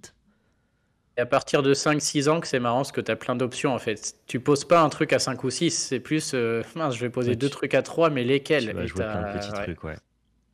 Il est Ouais, pas facile à jouer quand même, hein. pour Je moi, trouve c'est que clairement ouais, dans. beaucoup d'options. Non. Bah, tous les decks un peu tempo, c'est-à-dire qui veulent non pas gérer ce que fait l'adversaire, mais retarder les échéances pour essayer de clore la partie avant que son adversaire revienne. C'est Au des bon decks qui sont moment. très durs à jouer parce que tu as un espèce de timer, quoi. Tu as une deadline. Et si jamais tu dépasses la deadline, C'est exactement ça. tu risques Ouais. de plus gagner. Ouais. Si on veut gagner avec lui, il y a certains match-up où il y a un Et moment, il donc, faut y aller. Il y a un moment, c'est il faut se ça. dire, bon, c'est le créneau, j'y vais. Tant pis s'il a la carte adverse qui me rince, c'est le moment où j'y vais parce qu'après, tu pourras plus. Et Améthyste Violet pardonne beaucoup les erreurs de par la puissance intrinsèque de ses cartes. Tu as beaucoup de cartes qui te permettent de. Tu as fait quelques erreurs dans ta partie, mais tu as soyez prête, tu rases le board, tu reset. Mm. On corrige les erreurs, tu mets du sparadrap sur ta partie. Ouais. Vert Violet, tu fais une erreur, c'est fini, quoi. Ouais, c'est ça. C'est l'erreur. Ouais, faut y aller. Il y a un moment, faut y aller, quoi. Faut juste sentir le bon moment, quoi. C'est ça. Là. Il est bien, Donc ouais. Au début, c'est. t'es tranquille, t'as des parties gratuites. Puis c'est fort, hein. Il perf partout quand même, hein. Tu le C'est un vois. super deck. Je pense que si demain, enfin, si j'avais dû faire le tournoi de Vernon, je pense que j'aurais piqué ça. Ok. Je pense que j'aurais piqué ça, et visiblement, ça a l'air de très bien réussir à ceux qui l'ont fait. Et finalement, maintenant, dernier deck, pardon, jaune-rouge, donc celui qu'on appelait lors du chapitre 2 Mufasa Roulette, qui du coup a eu quelques ajouts assez succulents. Ça paraît bien encore, hein. Moi, j'ai vu le Mufasa et il donne très envie, là, hein. Avec le Charnabog, la Ah bah là, Madame tu as beaucoup Elisa de, et Taro. de bonnes choses à trouver, et surtout, tu as eu. En fait, tu as plus de payoff, donc de récompenses, de cartes chères que tu as envie de trouver sur ton Mufasa, mais tu as aussi plus d'enablers, d'activateurs. Je pense notamment à Pluto, qui va te permettre, entre guillemets, de pouvoir jouer tes cartes chères autrement qu'en les trouvant sur Mufasa. Et bah, ça marche très moyennement, malheureusement, hein. Alors, on n'est pas au fond C- du trou, mais Ça marche moyennement pour la même raison que beaucoup d'autres decks, ça joue un peu tout seul. On s'en fiche de ce que fait l'adversaire, c'est toi qui es censé imposer ton rythme. Et ce qui fait mal surtout, c'est que avant les grosses créatures restaient là. Maintenant qu'il y a les lieux et que tout le monde joue énormément d'attaques avec les merlins crabes et autres, bah tu vois, tes plutôt 3-8 se font juste tuer par une Madame Mime qui a rentré un crabe, ce genre de choses. C'est très embêtant, quoi. Le Charnabog, pareil. Il y a trop de dégâts en attaque pour que ça puisse marcher, quoi. T'as Ok. pas de gestion non plus. Alors, c'est dommage, hein. On a vu, il joue la carte de la chanson à 4, ça peut être des lanternes aussi. Ça marche quand même, hein, mais n'est pas dans les top C'est vrai que decks. tu pourrais avoir des lanternes pour encore plus avoir Ça le peut, côté ouais. accélération. Après, tu peux sortir tes lanternes sur Mufasa, ça m'arrive souvent, mais... Ah oui, non, bien sûr, oui, parce qu'effectivement, tes Mais bon, lanternes sont des permanents. en fait, Ouais, dans non, le c'est un deck peu moche. Mufasa, tu mets 4 cartes hors créature maximum. Lui, il a choisi 4, la 4 fois la chanson de Baloo, ça peut aussi être 4 lanternes, selon Bah, à mon sens, comment tu il a joues. plutôt Ouais. raison. Il a plutôt Ouais. raison. Bah là, ouais, t'as envie d'enlever des soyez prêts ou des grosses cartes là. Et ouais, malheureusement, c'est dommage, hein, parce que le deck, il est super. À jouer, c'est Ouais. très fun À en plus. jouer, C'est c'est trop marrant. un deck qui est Et très puis plaisant. maintenant, on a Pluto qui peut aller sur dock. Et du coup, peut sortir un Mufasa très vite, quoi. Hein. Tu peux faire Mufasa tour 3, hein. Tu fais plutôt tour Ouais. 1, comme tu dis, Doc Bah, tour 2, et puis ensuite Mufasa tour 3. ça, c'est la fête. D'ailleurs, il y a Et là, quelqu'un qui avait cherché la sortie PT de l'année et qui avait dit qu'on pouvait, enfin, il a raison, on pourrait faire plutôt tour 1, Doc tour 2, et si tout reste en vie, tour 3, on pourrait même faire Jim qui met un lieu. Il y en a qui ont créé un deck comme ça. effectivement, Et là, t'es plutôt encore... pas mal. Mais bon, en vrai, le Pluto, il se fait toujours dégommer maintenant. Hein. Tu laisses le Ouais, bah, contre jaune rouge, il y a trop tu de gris dans le cherches format. direct une gestion du Pluto. C'est la première chose que je cherche dans le mulligan. Je Et pense que voilà, ça devrait marcher, mais bon. c'est un des decks qui est le plus dur à jauger, quoi. En fait, c'est ça, il est pas malléable, il est pas polyvalent, il s'adapte pas trop à ce que font les autres. Alors t'as Maui pour aller taper des lieux, hein. Mais bon, Ah ouais, il globalement, gère ton les plan, c'est un lieux et peu tout. comme bleu-jaune, t'as envie juste de jouer des pâtés, quoi. Ouais, tu mets que de la créature à chaque tour et tu vas l'aurer très très vite. Pour moi, c'est facile, hein, il est dans le T2. Hein. Ah ouais, tu penses que c'est quand même assez fort pour titiller le T2? Oh, je pense, ouais, j'en vois pas mal, j'en joue pas mal. Ok. Quand je regarde un peu dans le résultat des tournois. Il y en a quelques-uns, ils sont jamais vraiment très hauts, mais il y en a toujours en top 16. Je sais pas si Ça se c'est place. des Mufasa ou si c'est. Parce que t'as le même deck avec Perdita aggro. Tu sais, ils ont fait un deck où il y a que des drops à 2, jaune-rouge, et la Perdita qui coûte 6 qui permet de ramener les drops 2. Ok. Ok. Et je trouve le Mufasa plus fort. Ouais, moi je connaissais que la liste Mufasa, pour être très honnête, Mais bon, je connais pas la. Attends, je fais un petit tour, mais est-ce que je vois du jaune-rouge? Non, mais ça me choque pas du tout que tu me dises que ce deck-là soit outsider, quoi. Enfin, que ce soit dans le J'en tiers 2, vois un je suis même plutôt content. Moi, je l'apprécie plutôt pas mal, ce deck-là. 16. Bon, c'est vrai que je le vois pas, mais. Ah là, top 8 sur un tournoi à 34 joueurs. C'est pas non plus la folie, quoi. Bon, Voilà. on a quand même réussi, là, à Ouais, moi, départager 15 decks dispatchés en 4 tiers, ce qui était quand même pas évident, et on s'est plutôt bien prêté à l'exercice. Maintenant, alors on n'est pas obligé de le faire à la base, hein, dans une tier list, il peut y avoir plein de decks tier 1, et c'est très amusant pour un format d'ailleurs qui soit aussi divers et varié, et c'est le cas du chapitre 3, on mange très très bien sur leur canal en ce moment. Mais nous, je vais nous demander de nous mouiller un peu, Thibaut. Je vais moi, nous demander je de t'en mets un tout au choisir. fond. De quoi? Je peux choisir qui est tout au fond et tu choisis qui est tout en haut. Ouais, j'aime. Bah non, mais je pense qu'on va choisir tous les deux qui est tout en haut. Ah ouais, je me doute. Mais on va choisir aussi qui est tout au fond, c'est assez marrant. Ouais. C'est qui est tout en haut? Moi, j'hésite. Je suis sûr que c'est pas bleu-gris et jaune-gris tout en haut. Ouais, moi, j'hésite entre les trois du milieu. Et, Entre vert, violet, et rouge, j'hésite, ouais. violet et bleu, gris. Ah, bleu-gris, toi? Ouais, Bleu-gris et rouge-violet aussi? le bleu, gris, je vais pas le mettre parce que si rouge, bleu apparaît. Ouais. Ah, si aujourd'hui je devais me mettre.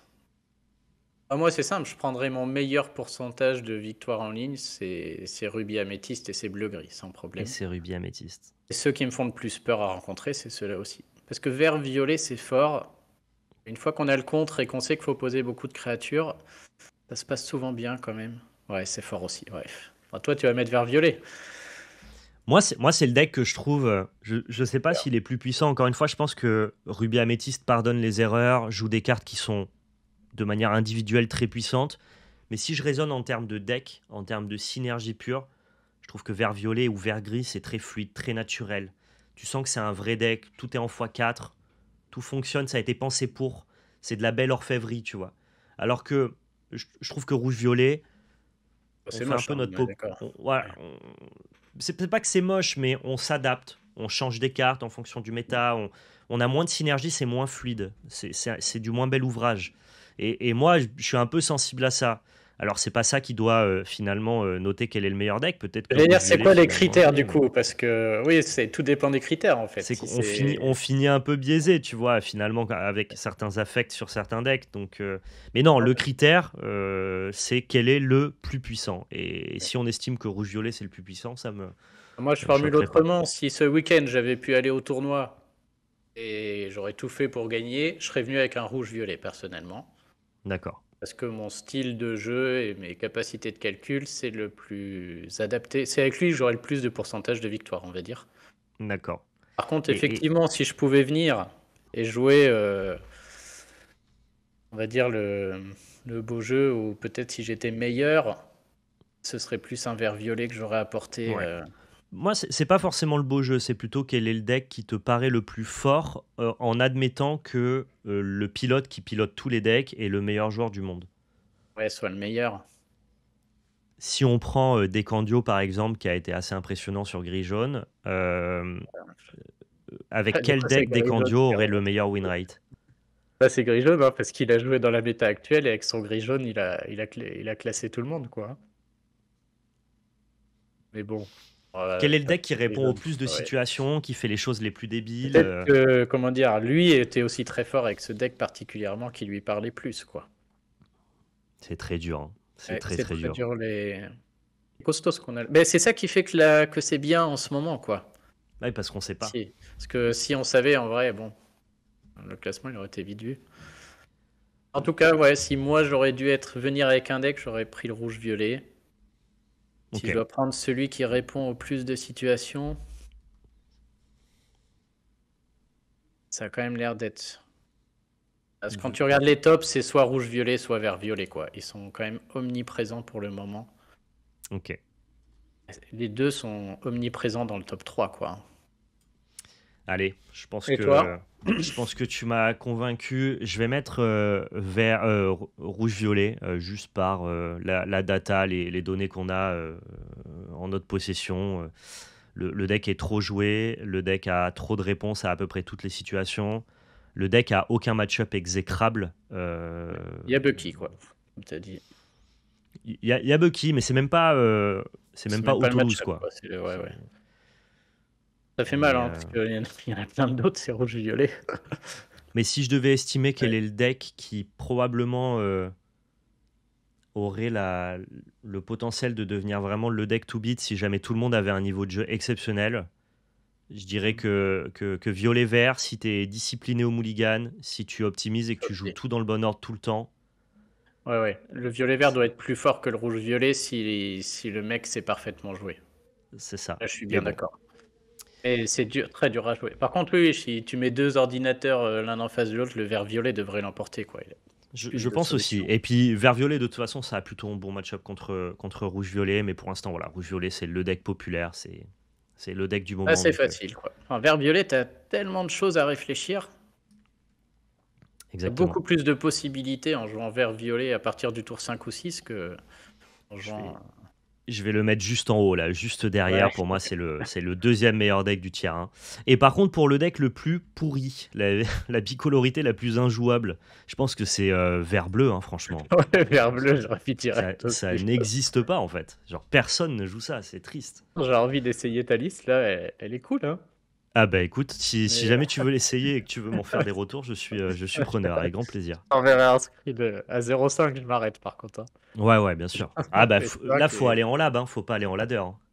Ah, ouais, moi je vais en ladder quand même. Parce qu'en Tu vas lab, quand même en ladder? Ah, tu bah, te en lab, mouilles, t'as t'es raison. faussé par le niveau de jeu quand même, hein. Sans être Bah ouais.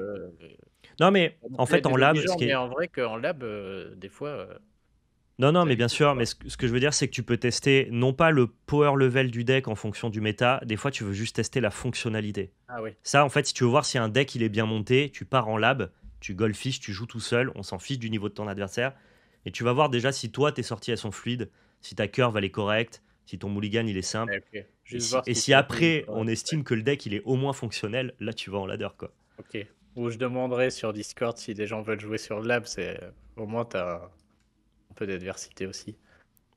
C'est Mais bon, ça. ouais. Bon, Bah, il est joli, hein, mais bon. En tout cas, c'est la tier list à laquelle on est arrivé. Je pense qu'on a été gentil avec jaune-gris, moi, parce que je l'ai beaucoup défendu. Pour le reste, je trouve que Oui, c'est... et du fait que Descandio l'ait amené là-haut aussi, hein. En vrai, s'il y Ouais. avait pas, t'enlèves ce tournoi et le jaune-gris, il est en dessous direct, hein. Et bon, Ouais, mais il a montré que c'était possible. Et moi, c'est aussi des très bonnes stats sur le jaune-gris, hein, donc, je- je dirais que la tier list, elle est assez simple, assez cohérente. On est gentil sur jaune-gris et méchant sur jaune-violet, à mon sens. Et c'est très bien comme ça. et comme on a dit, il suffit que le bleu-rouge remonte un peu et ça change tout, hein. À lui tout seul, il vient tout chambouler, quoi. Peut-être, peut-être. En tout cas, c'était cool de s'être prêté à l'exercice. Merci à toi, Thibaut, Ouais, d'avoir merci accepté. pour l'invitation, là, c'est super sympa de ta part, avec Est-ce plaisir. que tu peux rappeler où est-ce qu'on te retrouve sur tes différents réseaux ou ta chaîne Ouais, ouais, YouTube? bien sûr. Bah ouais, sympa. Donc nous, la chaîne YouTube, c'est Nos Jeux de Société. Et on m'a demandé de faire du Twitch. Donc depuis avant-hier, il y a un Twitch qui s'appelle aussi Nos Jeux de Société. Et on tient le Ok. site nosjeuxdesociété.fr. Et d'ailleurs, sur le site, on a fait un petit article où on a mis tous les tournois. Je sais pas si ça existe à Magic, mais nous, on cherche les tournois Lorcana. Impossible de trouver, à part sur Melee, là, où il n'y a que les officiels. Donc on s'est mis sur le site à créer tous les tournois qui existent. Donc s'il y en a qui veulent nous envoyer ou autre, on met tout, quoi. Ok, très bonne Voilà. initiative. Ouais, ça existe sur Magic, des gens qui recensent justement tous les tournois près de chez Ok. nous. Ça nous permet justement de savoir où Ouais, aller par jouer. département et tout. Est-ce que tu vas participer au Store Championship du mois d'avril? Alors c'est quoi le Star Championship?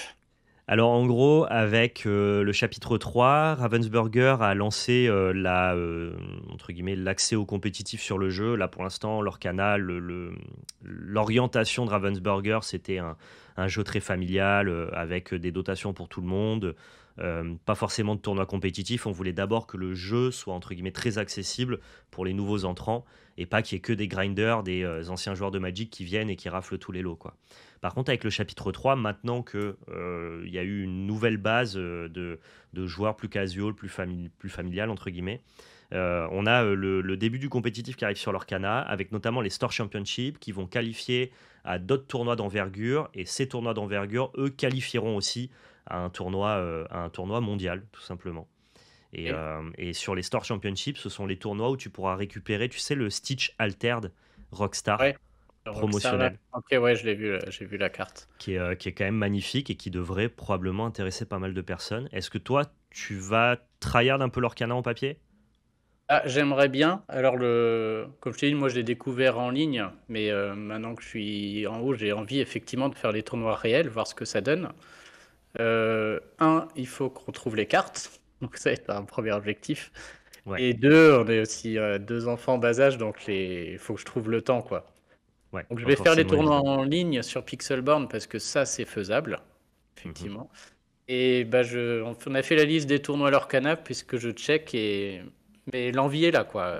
Ma femme a envie Ok. d'y aller aussi là, donc ouais, ouais, bah, je vais regarder ce dont tu me parles là. T'as le temps de te projeter, hein, c'est entre le 19 et le 28 avril, et ça sera dans quasiment toutes les boutiques partenaires Lorcana en France, hein, il devrait y en avoir. Ah oui, donc je Euh, peux trouver ça pas trop loin, quoi. Moi c'était sûr, faut aller jusqu'à Paris, bon, tu vois, de La Rochelle, ça fait un peu. Normalement, tu es censé pouvoir trouver ça pas trop loin. Je pense que la plupart des Ok. shops vont essayer d'en organiser. Par contre, ça sera sur un laps de temps très réduit, du 19 au 28 avril. Normalement, tous les shops qui participent ont déjà reçu les guidelines. Donc, renseignez-vous près de votre local game store, savoir si eux vont les proposer ou pas. Voilà, voilà. Et Moi, en ouais, tout ouais, non, cas, je suis j'essaierai d'y motivé, hein. participer. Moi j'ai vu les tournois là, j'ai qu'une envie, c'est d'essayer, quoi. Ouais, moi aussi, je vais essayer justement lors de cette saison 3. Moi, j'ai complètement cassé ma tirelire, j'ai tout récupéré pour pouvoir tout jouer en saison 3. Et l'idée, c'est d'être prêt justement pour le 19 avril pour essayer de remporter le Stitch Rockstar. Je ne sais pas encore ce que je vais jouer, donc cette tier list, elle était intéressante, moi, pour avoir une vision un peu d'ensemble. Moi, j'aime beaucoup théorie crafter, analyser. Mais maintenant, falloir jouer quelques games, quoi. C'est bien Tu vas beau de finir en raisonner, mais il va falloir vert un peu de violet là, je pratique. pense. Bah, j'aime bien vert violet. Après, j'ai encore le temps de voir d'ici un mois comment va bouger le format, quoi. Tu sais, je m'interdis pas de jouer jaune gris, hein. Ok. Je Ouais, mais m'interdis pas de jouer jaune gris. on peut donner ses decks jusqu'au dernier moment parce que ça joue énormément en fait. Ouais, je pense que tu donneras tes decks au moment, le jour du tournoi. Donc, du coup, D'accord. la Ah ouais, méta, le metagame sera pas forcément le même. Donc, on a le temps de voir venir. ok. Ouais. Tu vois, typiquement, s'il y a finalement un switch de format qui fait que vert-violet devient beaucoup plus populaire, je sais pas moi, que améthyste, rouge améthyste, bah, je c'est pas déconnant de ramener jaune-gris. Donc, on verra bien quoi. Je vais surveiller ça de près et ouais, si j'ai l'occasion, avec plaisir, hein, puisque j'imagine qu'en papier, c'est pas du tout la même non plus, quoi. Tu vois ton adversaire, il y a C'est plein une très d'aspects bonne différents, sensation. quoi. C'est une très bonne sensation si t'as jamais fait. On va vous laisser là du coup. Merci à tous d'avoir regardé cette tier list. Merci à tous ceux qui regardent sur YouTube. N'hésitez pas à participer pardon, dans l'espace commentaire, à dérouler la description, à laisser votre pouce bleu, ça référence la chaîne, et à vous abonner si ce n'est pas déjà le cas. Allez vous abonner aussi à la chaîne de Thibaut. Tu fais du contenu très régulièrement, Je beaucoup fais de du veille pire du tout. compétitive, beaucoup d'informations pour ceux qui voudraient avoir les meilleurs decklists pour le ladder Pixelborn. On va vous envoyer sur le tournoi des Illumineurs. Il y a bientôt le top 16 qui va commencer. Donc voilà, merci à tous d'avoir été présents ce matin. Prenez soin de vous. Et surtout, n'oubliez pas, c'était de la belle magie. Ciao tout le monde. Merci Val, à bientôt. À bientôt.